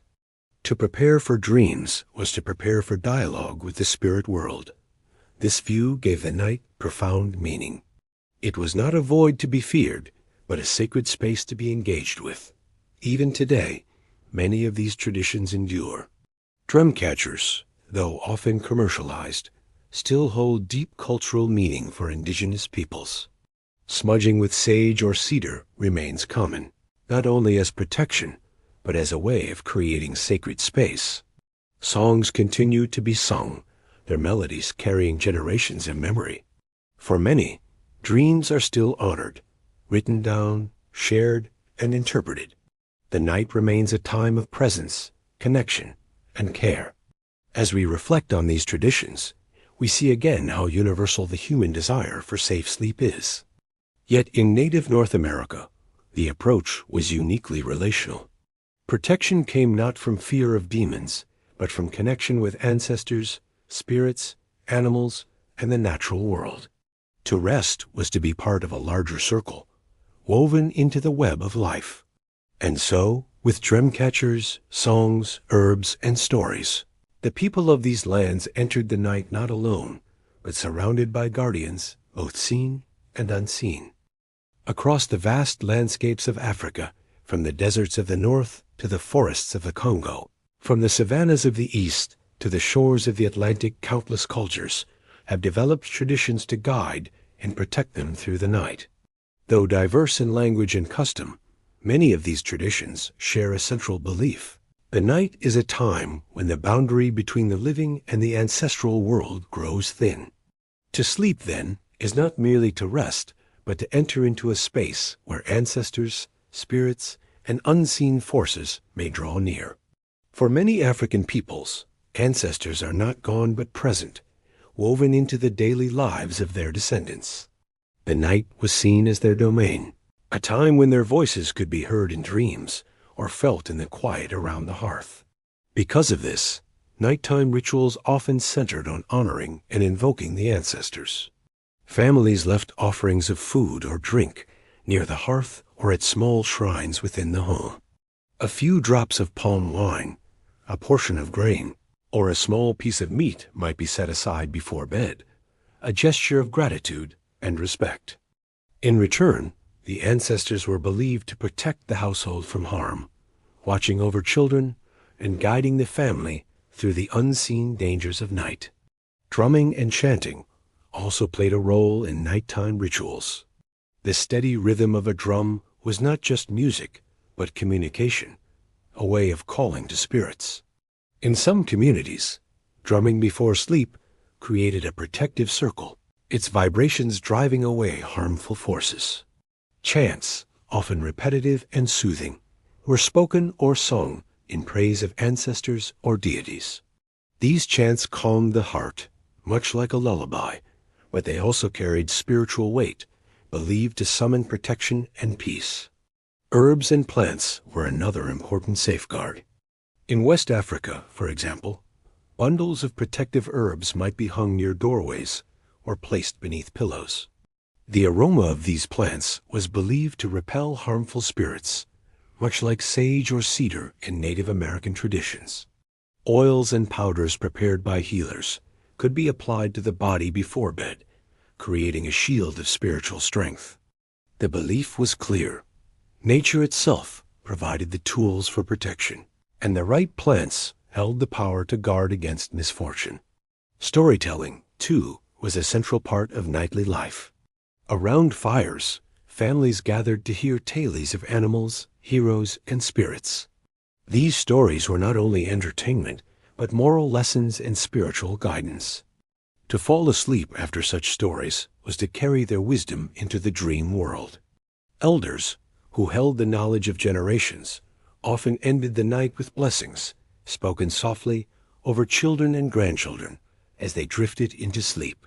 These blessings called upon the ancestors, ensuring that the young would be cradled by invisible arms through the night.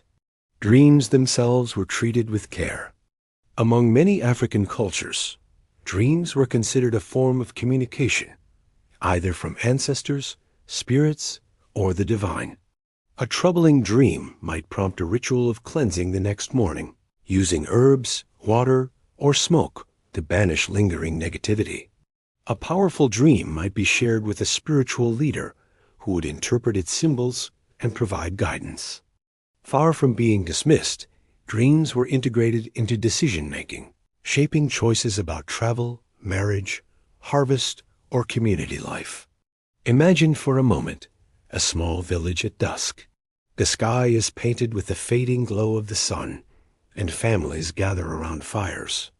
The smell of roasted grain and wood smoke lingers in the air. Elders begin to tell stories, their voices rising and falling in rhythm with the crackle of flames. Children lean close, their eyes heavy with sleep, soothed by the familiar cadence.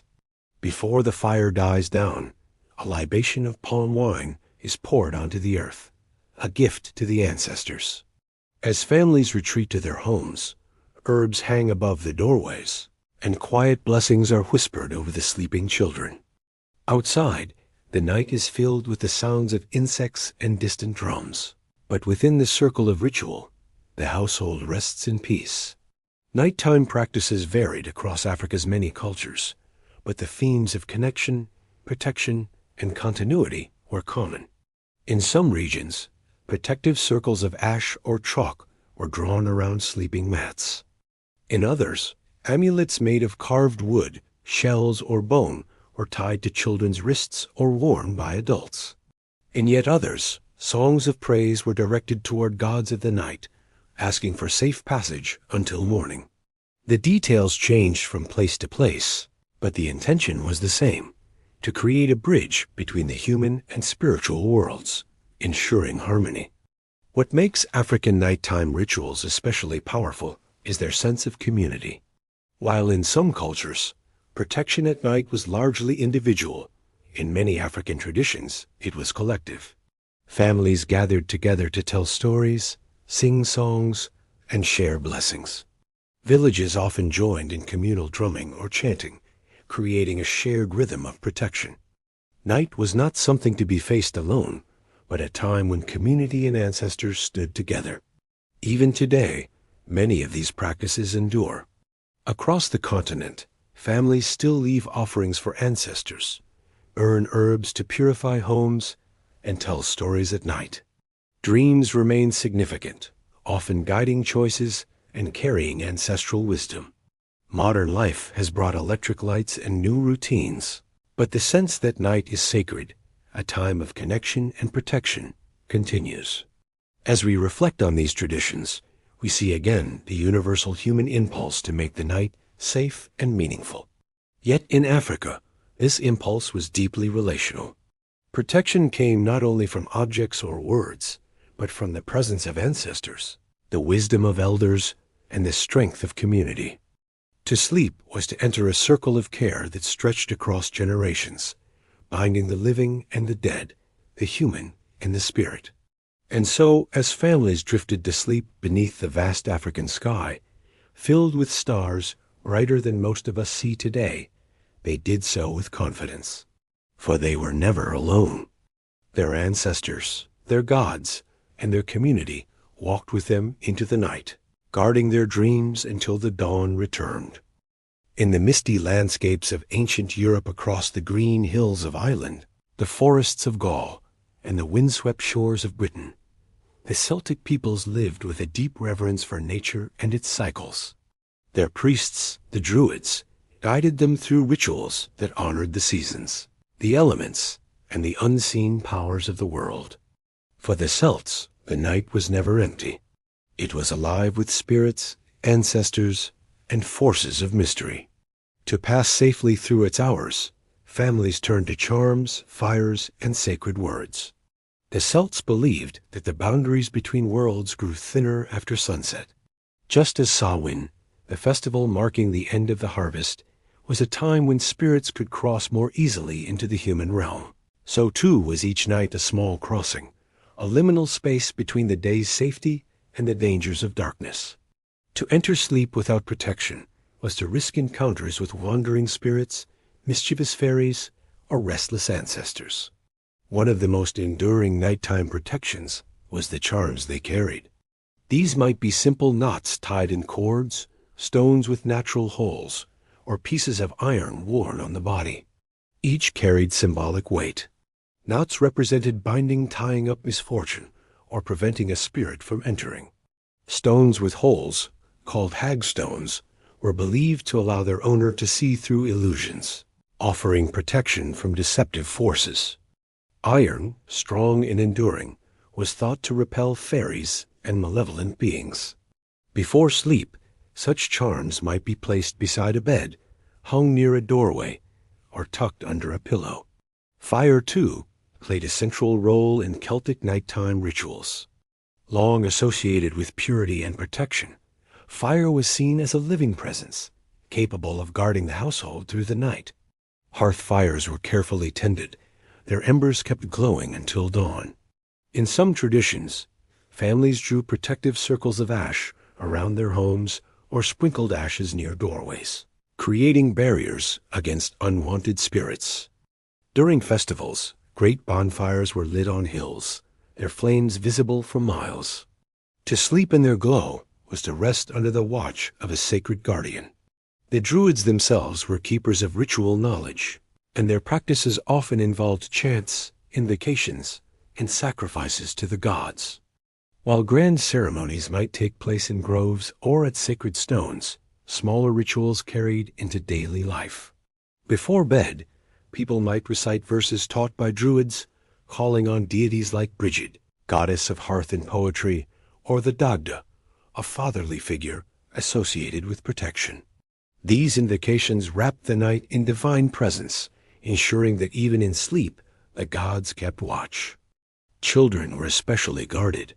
Mothers sang lullabies filled with blessings, their melodies both soothing and protective. Herbs such as mugwort or vervain, associated with dreams and magic, were placed near sleeping mats to encourage peaceful visions. Some believed that these herbs could keep away nightmares sent by mischievous fairies, guiding children's spirits safely through the dream world. The Celts also placed great importance on the moon and stars. They saw the night sky as a map of divine order, a reflection of cosmic cycles that guided both farming and ritual. Sleeping under the light of a full moon was considered powerful, but also risky, for it was thought to expose the sleeper more directly to spiritual forces. Some people placed charms near their beds during a full moon, ensuring that its strong energy did not overwhelm them. Imagine a Celtic village at dusk. Smoke curls from thatched roof houses as families gather around hearth fires. The air is filled with the scent of burning wood and herbs. Children settle under wool blankets while mothers whisper protective charms. Fathers place iron tools near doorways, a quiet barrier against mischievous fairies. Outside, the Druids light great fires on a nearby hill, their flames dancing into the sky. Villagers glance toward the glow, reassured that the gods are being honored, that the night will pass safely. Storytelling was another way the Celts engaged with the night. Around fires, elders told tales of heroes, gods, and the otherworld. These stories were more than entertainment. They were reminders of how to navigate a world filled with mystery. Listeners carried these stories into their dreams, where they mingled with visions and became part of the spiritual landscape of sleep. In this way, the night was not only guarded but enriched, filled with myth and meaning. What makes Celtic and Druidic practices so compelling is their focus on relationship with nature. Protection did not come from fighting the night, but from harmonizing with it. Fire was not just heat, but spirit. Herbs were not just plants, but guardians. The moon was not a distant body, but a companion. Rituals were woven from the world around them, transforming the ordinary into the sacred. Even today, echoes of these traditions linger. Charms like hag stones and protective knots are still cherished in parts of Britain and Ireland. Festivals such as Samhain have evolved into modern celebrations like Halloween, but their roots in the Celtic night remain visible. The idea of keeping a fire or light burning through the dark hours continues, whether in the form of candles, lamps, or simply the comforting glow of a nightlight. The Celts remind us that the night is not only to be feared, but also to be respected. Their charms and fires were not acts of desperation, but of reverence, gestures that acknowledged the power of darkness and sought to live in balance with it. As families lay down to sleep beneath the stars, they did so surrounded by protections both physical and spiritual, resting in the knowledge that the gods, the druids, and the rhythms of nature itself stood watch until morning. In the rugged landscapes of Scandinavia, where winters were long, the seas restless, and forests deep, the Norse people lived with both resilience and reverence for unseen powers. Their days were shaped by farming, fishing, and voyages across icy waters, but their nights belonged to mystery. In the quiet hours after the hearth fire dimmed, they turned to charms, runes, and invocations, seeking protection from spirits and strength from their gods. For the Norse, the night was a liminal space. Darkness blurred the boundaries between the world of humans and the realms of gods, giants, and spirits. Just as the sagas tell of heroes who ventured into strange lands, so too did ordinary people believe that the soul might wander in dreams, vulnerable to influences both benevolent and dangerous. Rituals before sleep provided protection, drawing on the power of runes, charms, and divine guardianship. The runes, more than mere letters, carried spiritual weight. Each rune symbolized not only a sound, but a force of nature or divine principle. To inscribe or carve a rune was to invoke its power. Before sleep, people sometimes marked protective runes on wooden boards, stones, or even their bedposts. The rune alges, shaped like outstretched arms, was especially favored as a symbol of defense, calling upon higher powers to guard the sleeper. By surrounding themselves with these sacred symbols, the Norse believed they could repel malevolent beings and invite safety. Amulets also played an important role. Thor's hammer, Mjolnir, was one of the most common charms, worn as a pendant or hung in homes. It symbolized strength, protection, and the watchful presence of the thunder god, who defended both gods and humans against giants and chaos. To wear or place a hammer amulet near the bed was to rest under Thor's protection, trusting that his power extended even into the hidden hours of night. The Norse pantheon itself provided figures tied to sleep and dreams. Odin, chief of the gods, was associated with wisdom and visions, often sending dreams as omens. Freya, goddess of love and magic, was invoked for comfort and protection, particularly for children. The Norns, mysterious beings who wove the threads of fate, were believed to shape not only waking life, but also the content of dreams. To call upon these beings before bed was to acknowledge that the night, like the day, lay within their influence. Communal belief in night watch spirits also shaped Norse practice. Families imagined unseen guardian spirits tied to land, ancestors, or deities who watched over homes while people slept.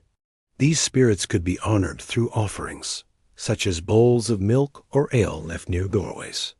By feeding these guardians, families invited their protection, ensuring the household remained safe from wandering beings in the darkness. But not all spirits were friendly. The Norse feared creatures like the Draugr, restless undead beings said to rise from their graves at night. They were believed to torment the living, especially those who had wronged them in life. To guard against such beings, protective rituals were vital. Charms of iron or carved runes could be placed near beds or thresholds, creating barriers against intrusion. Fire, too, was a defense. The hearth flame kept alive through the night was not only warmth, but a ward against restless spirits. Children, as always, were seen as especially vulnerable. Mothers often whispered blessings before tucking them under woolen blankets. Simple rhymes or lullabies doubled as protective charms, calling on gods or ancestors to shield the little ones from nightmares. Sometimes, small amulets were tied to clothing or placed beneath pillows, their weight a tangible sign of unseen guardianship. Imagine for a moment a Norse longhouse in winter. Snow lies deep outside, the wind howling against wooden walls. Inside, the fire glows low, filling the hall with warmth. Families gather on benches lined with furs, preparing for rest. A father carves a rune into a piece of wood, placing it near the doorway. A mother sprinkles mead onto the floor, a gift for household spirits. Children drift into slumber as a lullaby hums softly, the words mingling with the crackle of fire. Above, the rafters creak, but the family feels safe, wrapped in the protection of gods, charms, and spirits. Dreams, too, were given great importance. In the sagas, dreams often foreshadow events, battles, voyages, or deaths. For ordinary people, dreams were seen as glimpses into hidden truths. A troubling dream might prompt a ritual of cleansing the next day, using herbs or charms to banish lingering unease. A powerful dream, especially one involving gods or animals, might be shared with the community, its meaning discussed in the light of morning. Sleep was not a pause from life, but an extension of it, filled with messages worth listening to. The Norse approach to night was both practical and mystical. They sought to ward off real dangers, cold, hunger, intruders, but also spiritual ones. Their rituals reflect a worldview where the seen and unseen intertwined, where every moment of life, even rest, was bound to forces greater than themselves. Even today, remnants of these traditions linger in Northern Europe. Thor's hammer remains a popular symbol, worn not only as jewelry, but as a sign of strength and identity. Runes are still studied, carved, and honored for their symbolic power. Stories of Draugr, elves, and guardians continue to echo in folklore. The old belief that night is both dangerous and sacred has never entirely disappeared. The Norse remind us that rituals are not only about defense, they are also about connection. By carving runes, offering gifts, and invoking gods, they acknowledge their place within a vast web of fate, one where humans, spirits, and deities all played a role. To sleep was to surrender, but also to trust. Trust in charms and ancestors, and in the gods who watched over the frozen world. And so, as they lay down beneath fur blankets, listening to the storm outside, Norse families carried with them the assurance that they were not alone. Their night was guarded by runes carved into wood, by spirits honored at the hearth, and by gods whose names echoed softly in prayers. As the Roman Empire gave way to new kingdoms and Christianity spread across Europe, the rituals of the night began to take on a different shape. Where once households honored household spirits, offered wine to gods, or carved runes into wood, people now turned to prayers, psalms, and blessings drawn from the Christian faith. Yet even with this shift, the central human concern remained the same: how to rest safely through the long hours of darkness. For early Christians, the night was a time of both vulnerability and devotion. Darkness was often seen as symbolic of sin, temptation, and the lurking presence of the devil. But it was also the time for quiet reflection, when the faithful could draw close to God in prayer. Before sleep, Christians were encouraged to recite verses of Scripture, to cross themselves, and to call upon Christ, Mary, and the saints for protection. To close one's eyes without prayer was to risk leaving the soul unguarded. One of the most enduring nighttime practices was the recitation of the Lord's Prayer. Simple yet powerful, it asked for daily bread, forgiveness, and deliverance from evil. Spoken before bed, it was believed to place the sleeper under divine protection. Alongside it, the Ave Maria and the Gloria Patri became common, short prayers easily memorized and repeated. Families gathered at the hearth or beside their beds, murmuring these words together before settling into rest. The sign of the cross was another important ritual. With a simple gesture touching forehead, chest, and shoulders, believers marked themselves with a symbol of Christ's victory over darkness. Performed before lying down, it was both an act of devotion and a shield against unseen forces. Some even traced the sign of the cross upon their pillows or children's foreheads, blessing the very place where sleep would come. In monasteries, prayer took on an even more structured form. Monks and nuns followed the divine office, a cycle of prayers that marked the hours of the day and night. The service known as Compline was the final prayer before sleep. Its psalms and hymns emphasized peace, rest, and the assurance of God's guardianship through the night. One of its verses, drawn from the Psalms, declared, "I will lie down in peace, and sleep comes at once. For you alone, Lord, make me dwell in safety." For monks chanting these words in candlelit chapels, the ritual created a sense of serenity that carried them into slumber. Ordinary people, though not bound to monastic schedules, often imitated these practices. Households gathered at dusk, reciting short psalms or repeating blessings taught by priests. Families might sprinkle holy water in their homes, marking doorways and beds as protected spaces.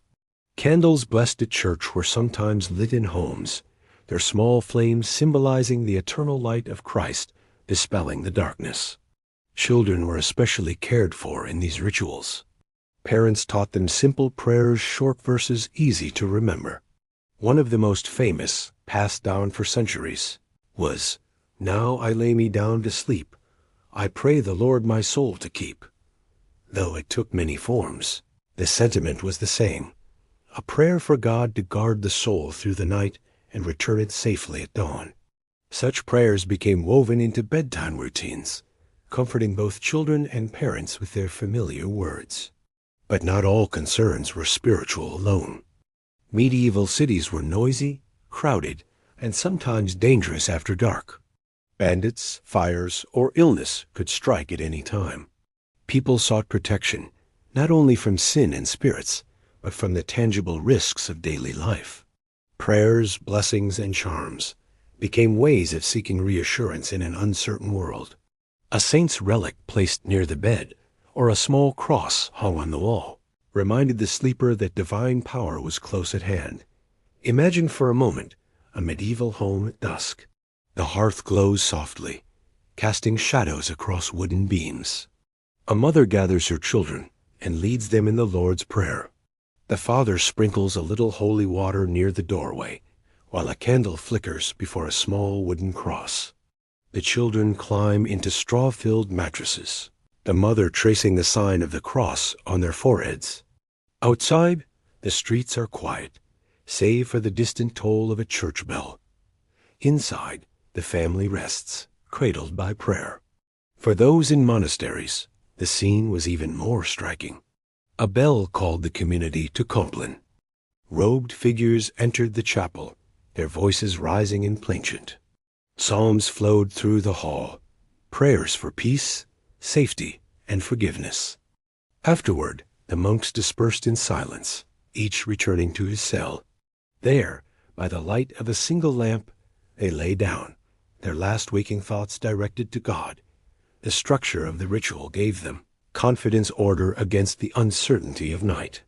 What is striking about early Christian and medieval prayers is the way they reframed the night. Instead of being solely a time of fear, it became a time of trust. Fear of demons and misfortune remained, but these were countered with faith in Christ's protection. Sleep was not just surrender to vulnerability, it was surrender to God. This perspective transformed the act of resting into a gesture of devotion, a reminder that even in unconsciousness, the soul remained in divine care. Even today, these traditions continue. Many Christians still recite prayers before bed, teach children bedtime blessings, or light candles in memory of loved ones. Monasteries still chant Compline, their voices echoing as they have for more than 1,000 years. The continuity of these practices shows how deeply answered a universal need to face the darkness with faith and find peace in ritual. As we reflect on these practices, we are reminded of the unbroken thread of human experience. From Sumerian spells to Egyptian amulets, from Norse runes to Christian psalms, people across time have sought the same thing: safety, meaning, and comfort in the vulnerable hours of night. In medieval Europe, that comfort was found in prayer, a whisper of faith that transformed fear into peace. And so, as candles flickered in homes and monasteries, as families whispered blessings and monks sang psalms, the people of the Christian world entered their nights not alone but accompanied by prayer. Their rituals, simple yet profound, remind us still of the power of words spoken softly in the dark. The Jewish tradition, stretching back thousands of years, has always placed importance on the rhythms of daily life: when to rise, when to eat, when to pray, and when to rest. Within that rhythm, the night carried particular weight. Darkness was never just a pause between days. It was a sacred interval, a time of both vulnerability and connection. From the ancient Israelites to medieval Jewish communities scattered across Europe and the Middle East, nighttime rituals grew into a powerful way of linking faith, family, and divine presence. One of the most enduring of these practices is the recitation of the Shema before bed. The Shema: "Hear, O Israel, the Lord our God, the Lord is one," is among the most central prayers in Judaism, affirming God's unity and sovereignty. Reciting it at night was more than habit. It was a declaration of trust, placing oneself under God's care during the unguarded hours of sleep. For many, these words were the last spoken before drifting into dreams, a ritual repeated night after night, generation after generation. In addition to the Shema, Jewish tradition developed a full set of bedtime prayers. These included verses from the Psalms, blessings, and petitions for protection. One common theme was the invocation of angels as guardians. A traditional prayer calls upon 4 angels to surround the sleeper: Michael on the right, Gabriel on the left, Uriel before, and Raphael behind.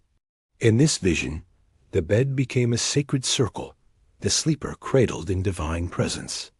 The idea of angels watching over the night provided immense comfort, especially in times when danger was real. Medieval Jewish communities often lived under the threat of persecution or violence. To lie down each night with prayers for protection was to remind oneself that, even in vulnerability, God and his messengers remained near. These prayers were not only spiritual shields, but also emotional ones, calming the heart in troubled times. Children were introduced to these rituals early. Parents taught them short prayers and blessings, encouraging them to speak the Shema before sleep. Stories of biblical heroes, Joseph, Daniel, or Esther, were told at night, reminding children that God watched over them, just as he had protected their ancestors. Parents often traced small blessings over their children, whispering words of peace as they settled into bed. In these moments, ritual was both religious and tender, weaving faith into the fabric of family life. Dreams also held a place in Jewish thought. The Bible itself records dreams as channels of divine communication. Joseph's visions of future harvests, Pharaoh's symbolic dreams interpreted by Joseph, and Daniel's prophetic visions. Rabbinic literature continued this tradition, sometimes debating the meaning of dreams and offering prayers to counter troubling ones. A disturbing dream might be met with a ritual of fasting or specific blessings, turning anxiety into an act of devotion. In this way, even the dream world was folded into the life of faith. In medieval times, Jewish communities developed additional rituals tied to night. Some families placed protective texts, such as passages from the Torah or mezuzot, near their beds. Psalms were recited not only for personal peace, but also for communal safety. In times of plague or war, nighttime prayers became even more fervent, as communities sought shelter in divine mercy when the dangers of the world grew close. Imagine for a moment a Jewish household in medieval Spain. The day's work is done, the lamps glow softly, and the family gathers together before bed. The father leads the Shema, his voice steady and calm. The mother whispers blessings over the children, calling upon angels to guard them through the night. The children, tired but reassured, repeat short prayers they have learned by heart. Outside, the city is quiet, but uncertainties linger. Inside, however, the family lies down in trust, wrapped not only in blankets, but in words of faith. In another setting, perhaps in the bustling markets of Baghdad or the narrow streets of Prague, Jewish communities kept similar practices. Though separated by distance and culture, their nightly prayers created a shared rhythm. No matter where Jews lived, from the Middle East to Europe, the Shema and its accompanying blessings formed a thread of continuity. The night was made safe not by walls or weapons, but by faith repeated in whispered words. The medieval Jewish philosopher Maimonides even offered guidance on healthy sleep. He recommended moderation, rest on one side, and proper routine practical advice tied to spiritual care. His writings reflect the belief that caring for the body was itself a form of honoring God. To prepare for sleep with both prayer and mindful practice was to integrate body, soul, and faith. What is striking about Jewish nighttime rituals is the balance of fear and trust. Fear acknowledged the dangers of the world, the vulnerability of sleep, the reality of persecution, the unpredictability of dreams. Trust affirmed that God's presence was greater, that angels stood watch, that prayers could transform the night into a place of safety. This tension gave Jewish rituals their power. They were honest about the risks of life, yet steadfast in hope. Even today, these traditions remain alive. Many Jewish families continue to recite the Shema before bed, to teach children short prayers, and to speak blessings over them at night. The imagery of angels surrounding the sleeper endures, a source of comfort passed down through centuries. The rhythm of faith at bedtime connects modern families with ancestors who lived long ago, reminding them that across time and place, the night has always been sanctified by prayer. As we reflect on these rituals, we see once again the universality of the human desire for safe rest. In Judaism, the response to night was not only protection, but relationship, with God, with angels, with ancestors, and with family. Each bedtime prayer was both shield and embrace, a way of saying, the world may be dark, but we are not alone. And so, as Jewish families in antiquity and the Middle Ages lay down to sleep, they did so with words of devotion on their lips, their hearts steadied by ritual, and their spirits comforted by the belief that the God of Israel watched over them until morning.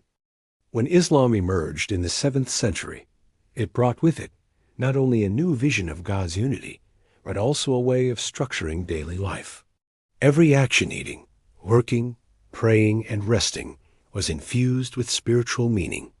The night, especially, became a time of profound devotion. Sleep was not seen as a break from faith, but as a continuation of it, guided by rituals and intentions that shaped both body and soul. At the heart of Islamic practice lies the concept of niyyah, or intention. Even before closing one's eyes, a believer was encouraged to form the intention of resting in God's name, acknowledging that sleep itself was a blessing. Just as one began meals or journeys with Bismillah, in the name of God, so too was sleep entered with awareness of divine presence. The Prophet Muhammad is recorded in hadith traditions as offering guidance for the night.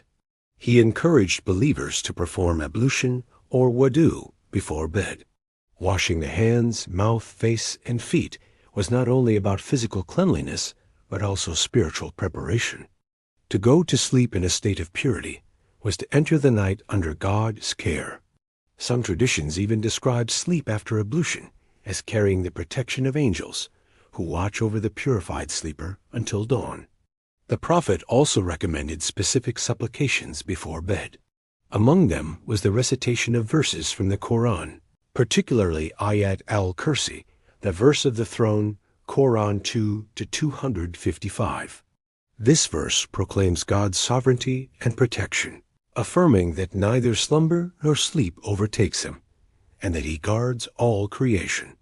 Reciting it was believed to place the sleeper under divine protection, keeping harm away through the night. In addition, many Muslims recited the last two verses of Surah al-Baqarah, chapter 2, which speak of God's mercy and guidance. Shorter chapters Surah al-Ikhlas, al-Falaq, and An-Nas were also commonly read, forming a trio of protection against harm. Together, these verses created a spiritual shield, wrapping the believer in God's words before surrendering to rest. Physical posture also carried meaning. The Prophet advised lying on the right side, with the right hand under the cheek. This posture symbolized humility and readiness, mirroring the way bodies are laid in graves, and thus reminding the believer of life's fragility. Sleep, in Islamic thought, was a minor death, a state in which the soul departed temporarily and returned only if God willed. To fall asleep mindfully was therefore to place one's life in God's hands. Beyond personal prayers, Islamic tradition also emphasized night worship. Some believers rose in the deep hours before dawn for tahajjud, voluntary prayers offered in solitude. These prayers were considered especially powerful, times when supplications were more likely to be answered. For those who practiced it, the night was not only rest, but also an opportunity to draw closer to God in silence and devotion. Children were included in these rituals from a young age. Parents taught them simple supplications, encouraging them to recite Bismillah before closing their eyes. Mothers often whispered prayers of protection over their children, invoking God's mercy to shield them from nightmares or harm. In this way, bedtime became a moment of both faith and tenderness, weaving spiritual awareness into family life. Dreams also played a role in Islamic thought. The Prophet spoke of true dreams as one part of prophecy, glimpses of guidance given to believers. Such dreams were considered gifts from God, while troubling dreams were dismissed as whispers from the self or from harmful spirits. Upon waking from a bad dream, Muslims were advised to seek refuge in God, spit lightly to the left 3 times, and change sleeping position. In this way, even disturbing visions were addressed through ritual, restoring calm and trust. Imagine for a moment a Muslim household in medieval Cairo. The day's bustle has ended. The call to the night prayer has faded into silence, and lamps flicker softly. A father performs ablution, his children following suit with small, sleepy hands. The family gathers to recite short surahs together, their voices blending in gentle rhythm. Each one lies down on their right side, whispering Bismillah. Outside, the city settles under the stars, but within, the home is filled with peace, anchored by words of faith. Or picture a solitary worshiper in Damascus, rising in the stillness of night. The world around him sleeps, but he spreads a mat, raises his hands, and offers tahajjud prayers in whispered devotion. The silence of the night amplifies his words, making him feel closer to God than at any other time of day. When he lies down again, his heart is calm, his sleep light and steady, his soul at rest. What is striking about Islamic night practices is their blend of practical and spiritual care. Ablution cleansed the body, but also the mind. Quranic recitations calmed the heart, but also created a shield against harm. Posture and supplications reminded believers of humility and mortality, but also of God's mercy and protection. Each detail carried both symbolic and practical weight, transforming sleep into an act of worship. Even today, these traditions continue across the Muslim world. Millions still recite Ayat al-Kursi before bed, still lie on the right side, still whisper supplications as they drift to sleep.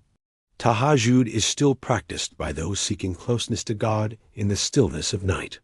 The continuity of these practices shows their enduring power, answering the timeless need to feel safe, connected, and at peace before surrendering to slumber.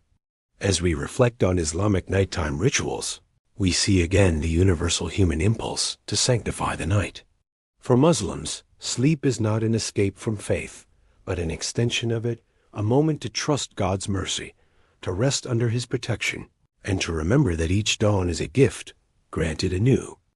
The Middle Ages in Europe were an age of contrasts. Grand cathedrals rose toward the heavens, while small villages huddled against forests and fields.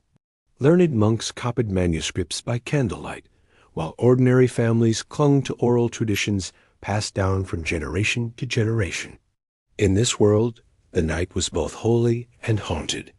It was the time of evening prayers and sacred vigils, but also of witches, restless spirits, and nameless terrors. For medieval folk, bedtime was never just a matter of comfort. It was a moment of ritual, protection, and vigilance.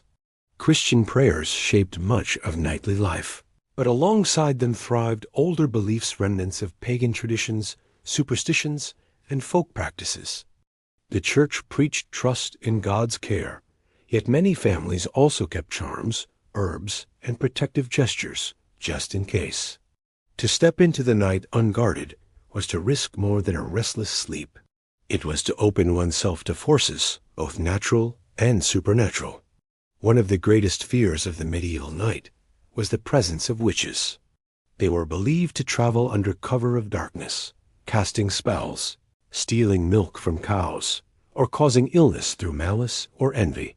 Some tales described them flying to secret gatherings, aided by spirits. To guard against witches, people carried protective objects. Iron, considered a strong deterrent, was kept near beds or doorways. Horseshoes nailed above thresholds were thought to repel evil. Knives, scissors, or other sharp objects were sometimes placed beneath pillows, not for fighting intruders, but to symbolically cut through harmful spells. Charms of words and gestures were equally important. Certain prayers or rhymes, whispered before sleep, acted as both lullaby and shield. Making the sign of the cross over beds or children was common, as was sprinkling holy water. Yet beyond these Christian protections, folk traditions endured. Knotted strings, herbs tied in bundles, or small bags filled with salt were placed near sleeping areas. Salt in particular was believed to repel evil, its purity seen as a barrier against corruption. The fear of night terrors also shaped ritual. Medieval people believed that some disturbances of sleep were caused by supernatural beings. Tales circulated of the Mara, or night hag, a spirit said to sit upon the chest of a sleeper, causing suffocation or frightening dreams. Today, such experiences might be explained as sleep paralysis, but in the Middle Ages, they were signs of demonic attack. To ward off the Mara, charms were hung above the bed, and prayers were spoken before lying down. Sometimes families left a lamp burning through the night, its light a small defense against the oppressive weight of darkness. Herbal remedies also played a role in nightly protection. Plants like St. John's wort, mugwort, and verbena were gathered and dried, their presence thought to keep away evil spirits. Sprigs were placed beneath pillows, hung in doorways, or burned in small fires. The smell of these herbs was believed not only to calm the sleeper, but also to drive away malevolent forces. Mothers might stitch herbs into children's clothing, ensuring that protection stayed with them even in dreams. Storytelling carried these beliefs into the imagination. Around hearths, families shared tales of witches, fairies, and spirits who roamed the night. These stories served as warnings, teaching children to respect the unseen. They also reinforced the importance of rituals. A child who forgot to say their prayers, or a family who neglected to place charms, might find themselves at the mercy of nightly terrors. In this way, stories were more than entertainment. They were reminders of the fragile line between safety and danger. Imagine for a moment a medieval cottage at dusk. The fields outside are dark, the village quiet. Inside, a fire glows, casting light on simple wooden furniture. A mother ties an herb bundle above the bed, while the father sprinkles salt near the doorway. The children whisper their prayers, tracing small crosses on their chests. A knife lies beneath the pillow, not for defense, but as a charm. As the family drifts into slumber, the wind howls outside, carrying with it the fear of witches and spirits. Yet within the home, ritual has created a fragile circle of protection. In larger towns, the fear of night was amplified by noise and uncertainty. The watchman's calls echoed through the streets, warning of fire or danger. People barred their doors and shuttered their windows, aware that thieves and mischief-makers lurked in the shadows. To these practical dangers were added the spiritual ones, demons, witches, or wandering souls. Night was never neutral. It was a battlefield of forces unseen. Yet alongside the fear, there was comfort in repetition. The same charms were tied, the same prayers whispered, the same herbs burned. Ritual created order where chaos threatened. It gave families the sense that they had done all they could, that they were not entirely powerless against the mysteries of the night. Even today, echoes of these practices remain. We still hang horseshoes for luck, burn herbs for calmness, and tell ghost stories at night. We still light candles against the dark, whisper prayers before bed, and pass down lullabies with protective words. The medieval night, with all its terrors and rituals, reminds us of how deeply ingrained the desire for protection is in human life. What makes these medieval folk beliefs so striking is their blend of faith and superstition. People trusted in God, yet also kept charms. They prayed, but they also placed knives beneath pillows. They lived at the crossroads of Christian teaching and ancient tradition, weaving both into a nightly fabric of ritual. For them, the night was too important to face unprepared. As we reflect on these practices, we see once more how universal the human impulse for safety is.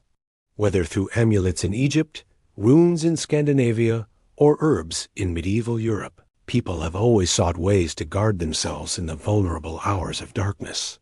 The medieval folk, with their charms and prayers, remind us that even the simplest acts, tying a knot, sprinkling salt, whispering a rhyme, can carry immense meaning when faced with the mystery of night. And so, as villagers and townsfolk lay down in their cottages and cities, they did so with hearts both anxious and hopeful. Surrounded by charms, herbs, prayers, and the watchful eyes of family, they trusted that the night would pass, that dawn would come, and that their rituals would keep them safe until the world awoke again. The Renaissance is often remembered for its art, science, and discovery. Yet beneath the brilliance of Leonardo's sketches and Galileo's telescopes, the ruling classes of Europe carried with them a set of nighttime habits that reveal much about their fears and hopes. Kings, queens, and nobles did not enter the night casually. For them, sleep was not only rest, but a moment of political vulnerability, a time when the weight of power pressed heavily upon their beds. Their rituals were elaborate, symbolic, and at times peculiar, blending religion, superstition, and status into the final hours of the day. Royal chambers were carefully prepared each evening. In many courts, a formal ritual known as the coucher or going-to-bed ceremony was performed. Attendants undressed the monarch, presented nightclothes, and arranged the bed. In France, this was a public spectacle, where nobles considered it an honor to assist the king in his nightly routine. What to us might seem an intimate act was, for rulers, a performance of authority. Even sleep was political, reminding subjects that the sovereign was never truly alone. The beds themselves were monumental.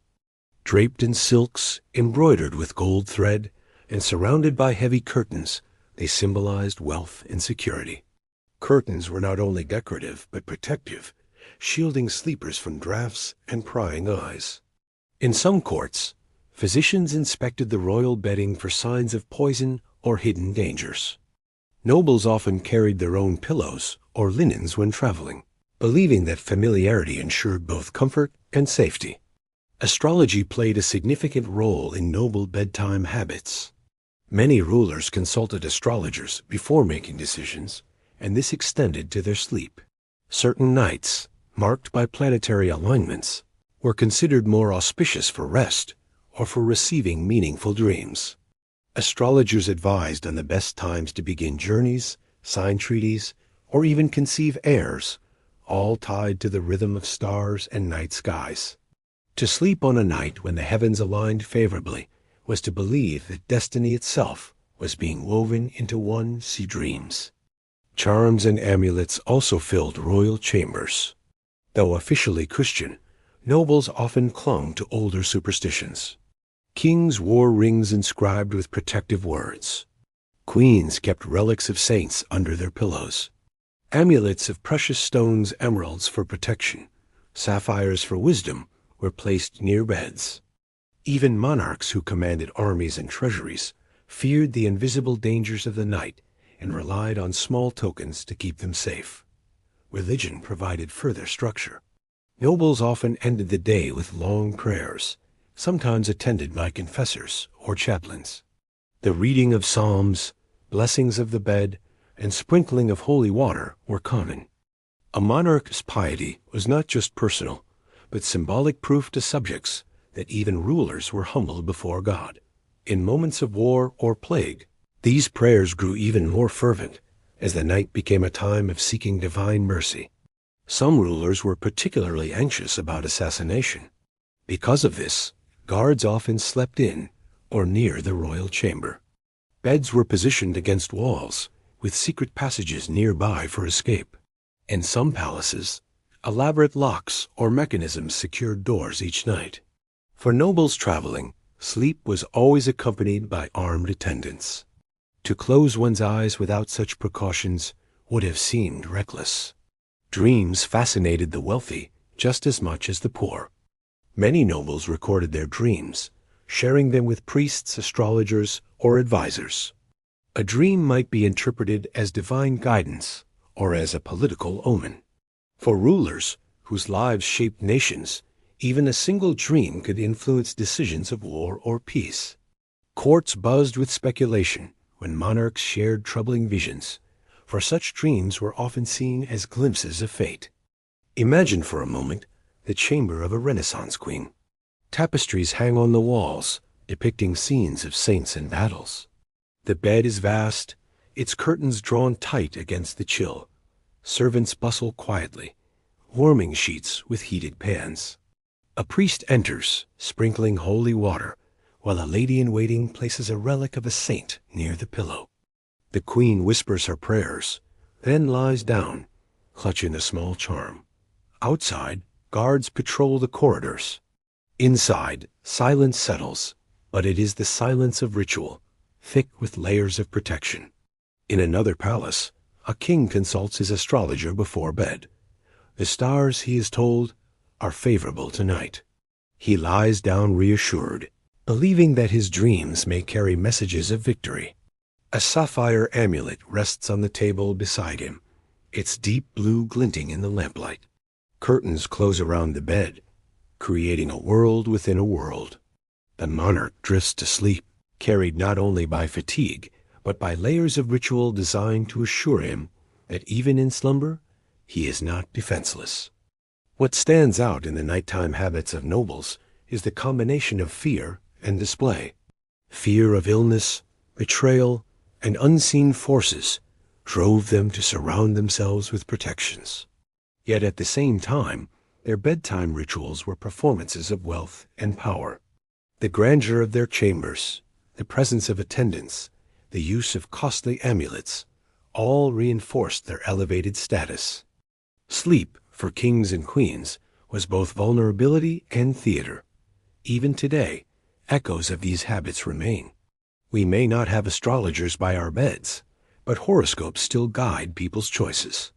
We may not carry relics, but many still keep meaningful objects near them as they sleep. We may not sleep behind velvet curtains, but we close doors, lock windows, and arrange our spaces for comfort and protection. The rituals of rulers remind us that, no matter how powerful, humans share the same desire: to feel safe and at peace in the fragile hours of night. As we leave the chambers of kings and nobles, we are reminded that the night reveals something universal. Whether in cottages or palaces, the act of lying down to sleep carries both vulnerability and hope. And while nobles surrounded themselves with ceremony, the heart of the ritual was the same as in every home, the longing to wake again with the dawn. For much of history, travel was not a matter of ease but of endurance. To cross mountains, deserts, or oceans was to step into uncertainty. Roads were rough, maps incomplete, and dangers many. By day, travelers faced hunger, weather, and strangers. By night, they confronted the unknown in its most unsettling form.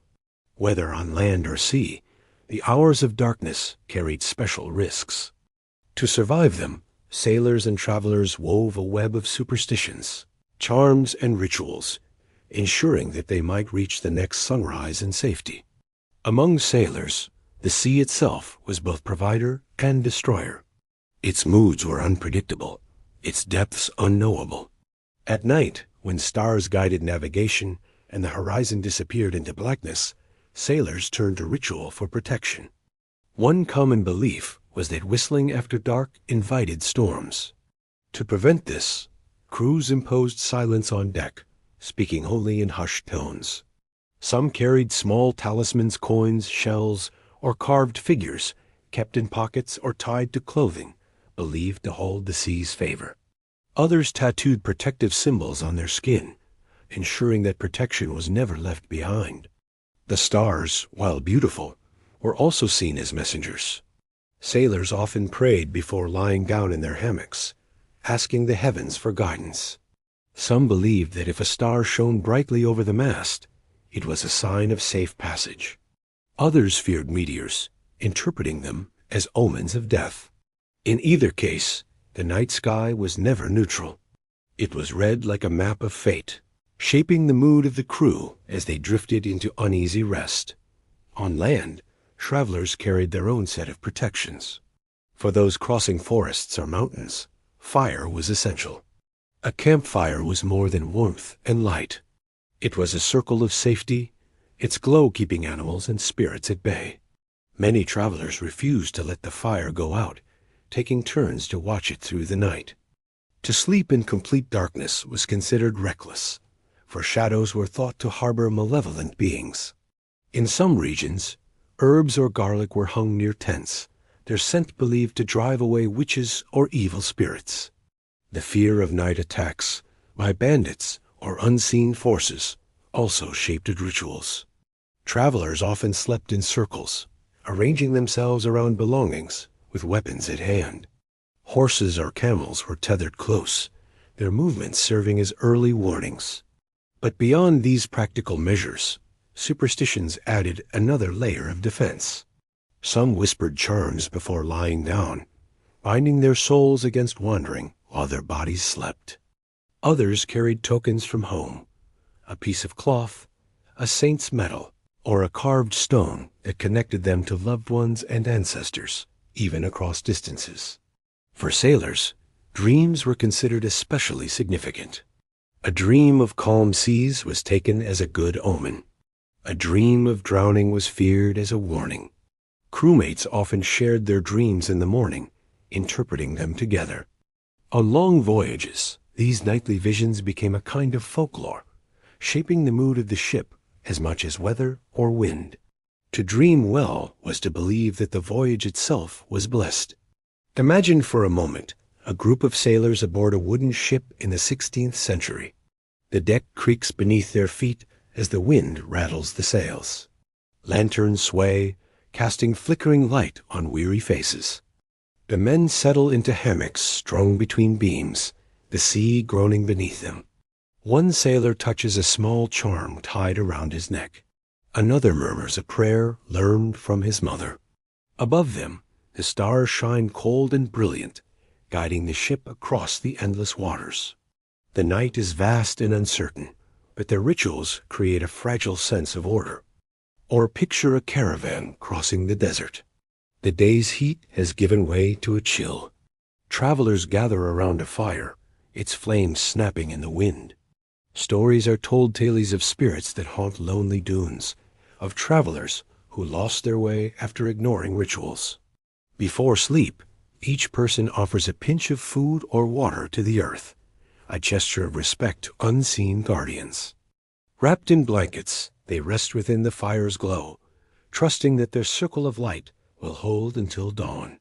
Superstitions often differed across cultures, yet many shared common themes: the use of fire, the power of charms, the importance of prayer, and the significance of dreams. Whether at sea or on land, people sought the same thing: to make the night less hostile, to ensure that they would see another day. Even today, echoes of these practices remain. Travelers still carry lucky tokens, whether a rabbit's foot, a saint's medal, or a photograph of loved ones. Sailors still whisper of unlucky acts, like whistling on deck or killing an albatross. Campfires remain central to the experience of sleeping outdoors, their light offering reassurance against both real and imagined dangers. And dreams, whether on long flights or lonely hikes, still shape the way we reflect on journeys. What makes these superstitions so enduring is their ability to give comfort in uncertainty. For travelers, the night stripped away familiar landmarks and safety nets. Rituals filled that void, creating a sense of control where little truly existed. To place a charm near one's bed, to whisper a prayer, to keep a fire burning, these acts reassured the weary that they were not entirely at the mercy of the unknown. As we reflect on the superstitions of sailors and travelers, we see once more the universal human impulse to ritualize the night. Whether in hammocks on the open sea or beneath the stars of a desert sky, people have always sought ways to transform fear into faith, vulnerability into resilience. And so, as the ship creaked or the caravan fire burned low, men and women across history drifted into sleep, carrying with them charms, prayers, and stories. Their bodies rested, their spirits shielded, and their hopes anchored in the fragile rituals that turned the vast uncertainty of the night into something they could endure. The Enlightenment of the 17th and 18th centuries is often remembered as the dawn of reason. Philosophers wrote of liberty and progress. Scientists charted the heavens and dissected the mysteries of the body, and new inventions promised to reshape daily life. Yet even as logic and observation gained ground, the night remained a place of uncertainty. People still clung to rituals, prayers, and superstitions when they lay down to sleep. The Enlightenment may have celebrated light, but darkness still carried mystery. By this time, Europe's cities were growing rapidly. Streets were crowded, taverns noisy, and alleys unsafe. At night, the dangers were both physical and spiritual. Fires were common, theft was frequent, and disease spread easily. To sleep in such conditions was an act of trust. Families continued to pray before bed, whispering the same psalms and blessings their ancestors had spoken for centuries. Yet alongside these prayers, new practices emerged, shaped by science and philosophy. One major shift came from the growing study of the human body and sleep itself. Physicians began to write about rest, not only in spiritual terms, but in medical ones. They advised on posture, diet, and routine. Some suggested that sleeping on the right side aided digestion, while others recommended airing out rooms to prevent bad humors. Cleanliness became increasingly important, with physicians warning that foul air or unwashed bedding could cause illness. In this way, nighttime ritual began to include small acts of hygiene washing before bed, changing linens more often, or sleeping in garments specifically made for rest. At the same time, the Enlightenment fascination with dreams was complex. On one hand, philosophers such as Descartes and Locke questioned the reliability of dreams, dismissing them as the random workings of the mind. On the other, many still believed dreams carried meaning, shaped by diet, health, or even divine influence. Dream interpretation manuals continued to circulate, often mixing superstition with new theories about the mind. A person might fall asleep after reading scientific works by candlelight, only to consult a dream book in the morning if their visions unsettled them. Superstitions persisted, even among those who prided themselves on reason. In villages, charms were still tied above beds, herbs hung in doorways, and candles burned through the night. In cities, some people carried small protective objects, such as amulets or medallions, though these were increasingly framed as tradition rather than necessity. The Enlightenment did not erase belief in the unseen. It merely added another layer, where reason and superstition coexisted uneasily. For the wealthy, nighttime routines became increasingly elaborate. Nobles and rising bourgeois families decorated bedrooms with fine fabrics, thick curtains, and carved furniture. The bed itself was seen as a stage of refinement, where night rituals were both protective and performative. Guests might be shown luxurious chambers as a sign of status.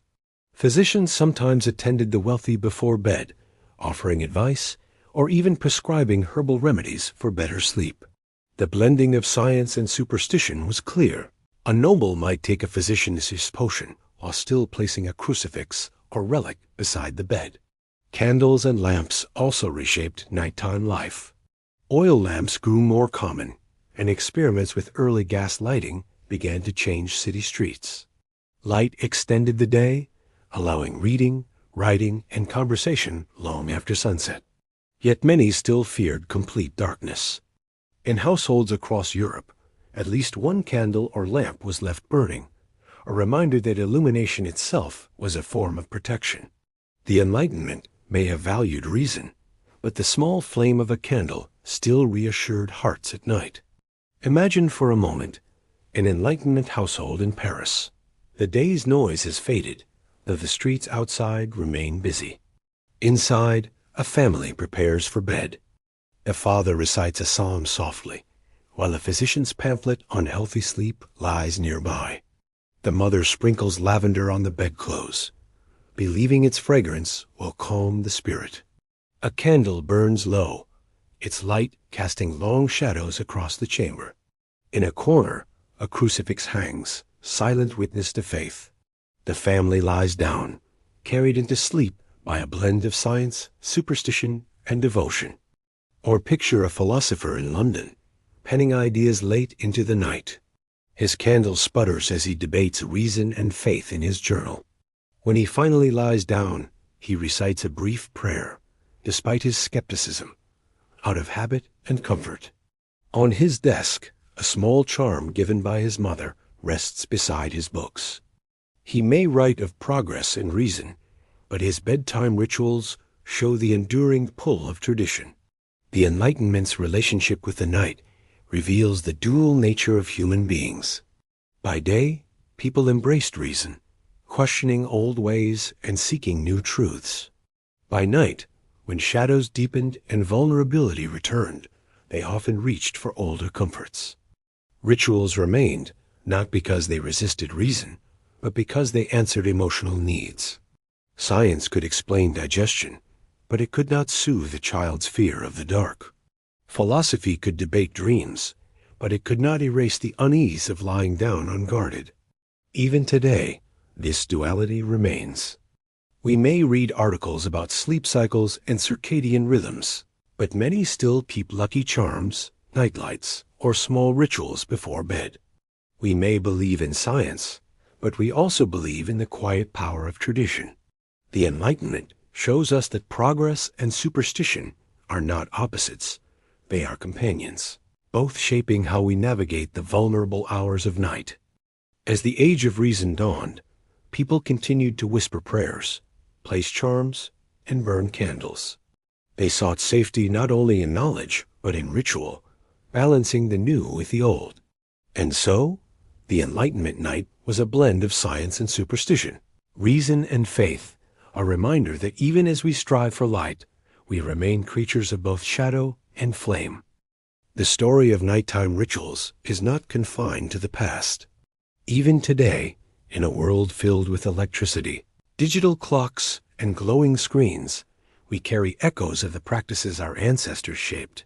Though we may think of ourselves as modern and scientific, Our bedtime routines reveal the same desires that animated ancient Mesopotamians, Egyptians, Vikings, or medieval villagers. The longing for protection, peace, and meaning in the hours of darkness. Consider the simple act of turning on a nightlight. For a child, that soft glow chases away fears of the dark. Yet it also echoes ancient fires kept burning through the night, when families in cottages or longhouses believed that flames warded off spirits. The nightlight is not just practical, it is ritual, a comfort that assures the sleeper they are not fully surrounded by darkness. Think, too, of the objects many still keep near their beds: a rosary, a cross, or a family photo, a lucky charm, a dream catcher, or even a favorite book. These small tokens mirror the amulets and relics of the past, tangible reminders of safety and connection. To place something meaningful by one's bed is to say, I am not alone in the night. Modern science has reshaped how we understand sleep. We speak of circadian rhythms, REM cycles, and sleep hygiene. Experts recommend avoiding caffeine, keeping regular schedules, and dimming lights before bed. Yet in practice, these guidelines often blend with older instincts. A cup of warm milk at bedtime feels as much ritual as remedy. Herbal teas, chamomile, lavender, valerian, are brewed not only for chemical effect, but for the comfort of tradition. The line between science and superstition remains as blurred as it was in the Enlightenment. Dreams continue to fascinate us. Freud and Jung turned them into maps of the unconscious, but dream interpretation books still line shelves, just as they did in Babylon or Renaissance Europe. People search online for the meaning of flying or falling, just as Egyptians once consulted their dream books. Nightmares still prompt small rituals, turning the pillow, sipping water, or whispering reassurance echoes of ancient practices meant to reset the night. Children's routines show the strongest link to the past. Parents still read stories, sing lullabies, and whisper blessings over their little ones. The words may differ: sweet dreams, sleep tight, or prayers, but the intention is the same as that of a medieval mother tying herbs, or an Incan parent placing coca leaves near a child's bed. To guide a child into sleep is to wrap them in both love and protection. Technology has brought new rituals. Many people fall asleep to the hum of white noise machines, podcasts, or calming music. Some listen to guided meditations, their voices echoing the chants of Buddhist monks or Vedic sages.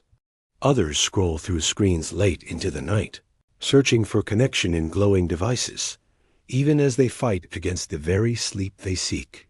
Yet beneath these modern tools lies the same desire: to soothe the restless mind, to ease the passage into dreams. Even in secular societies, spiritual echoes remain.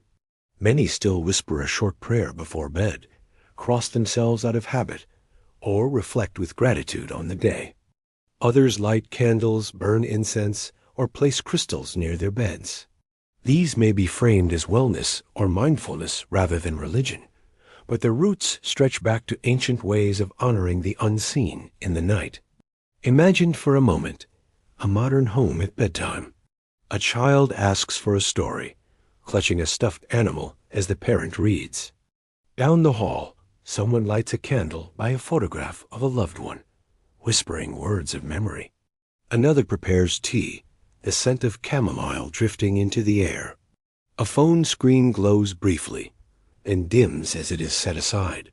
The house grows quiet, its rhythms shaped by both science and ritual. Outside, the stars still shine, just as they did for the Maya or the Norse. Inside, families still seek safety, comfort, and meaning as they close their eyes.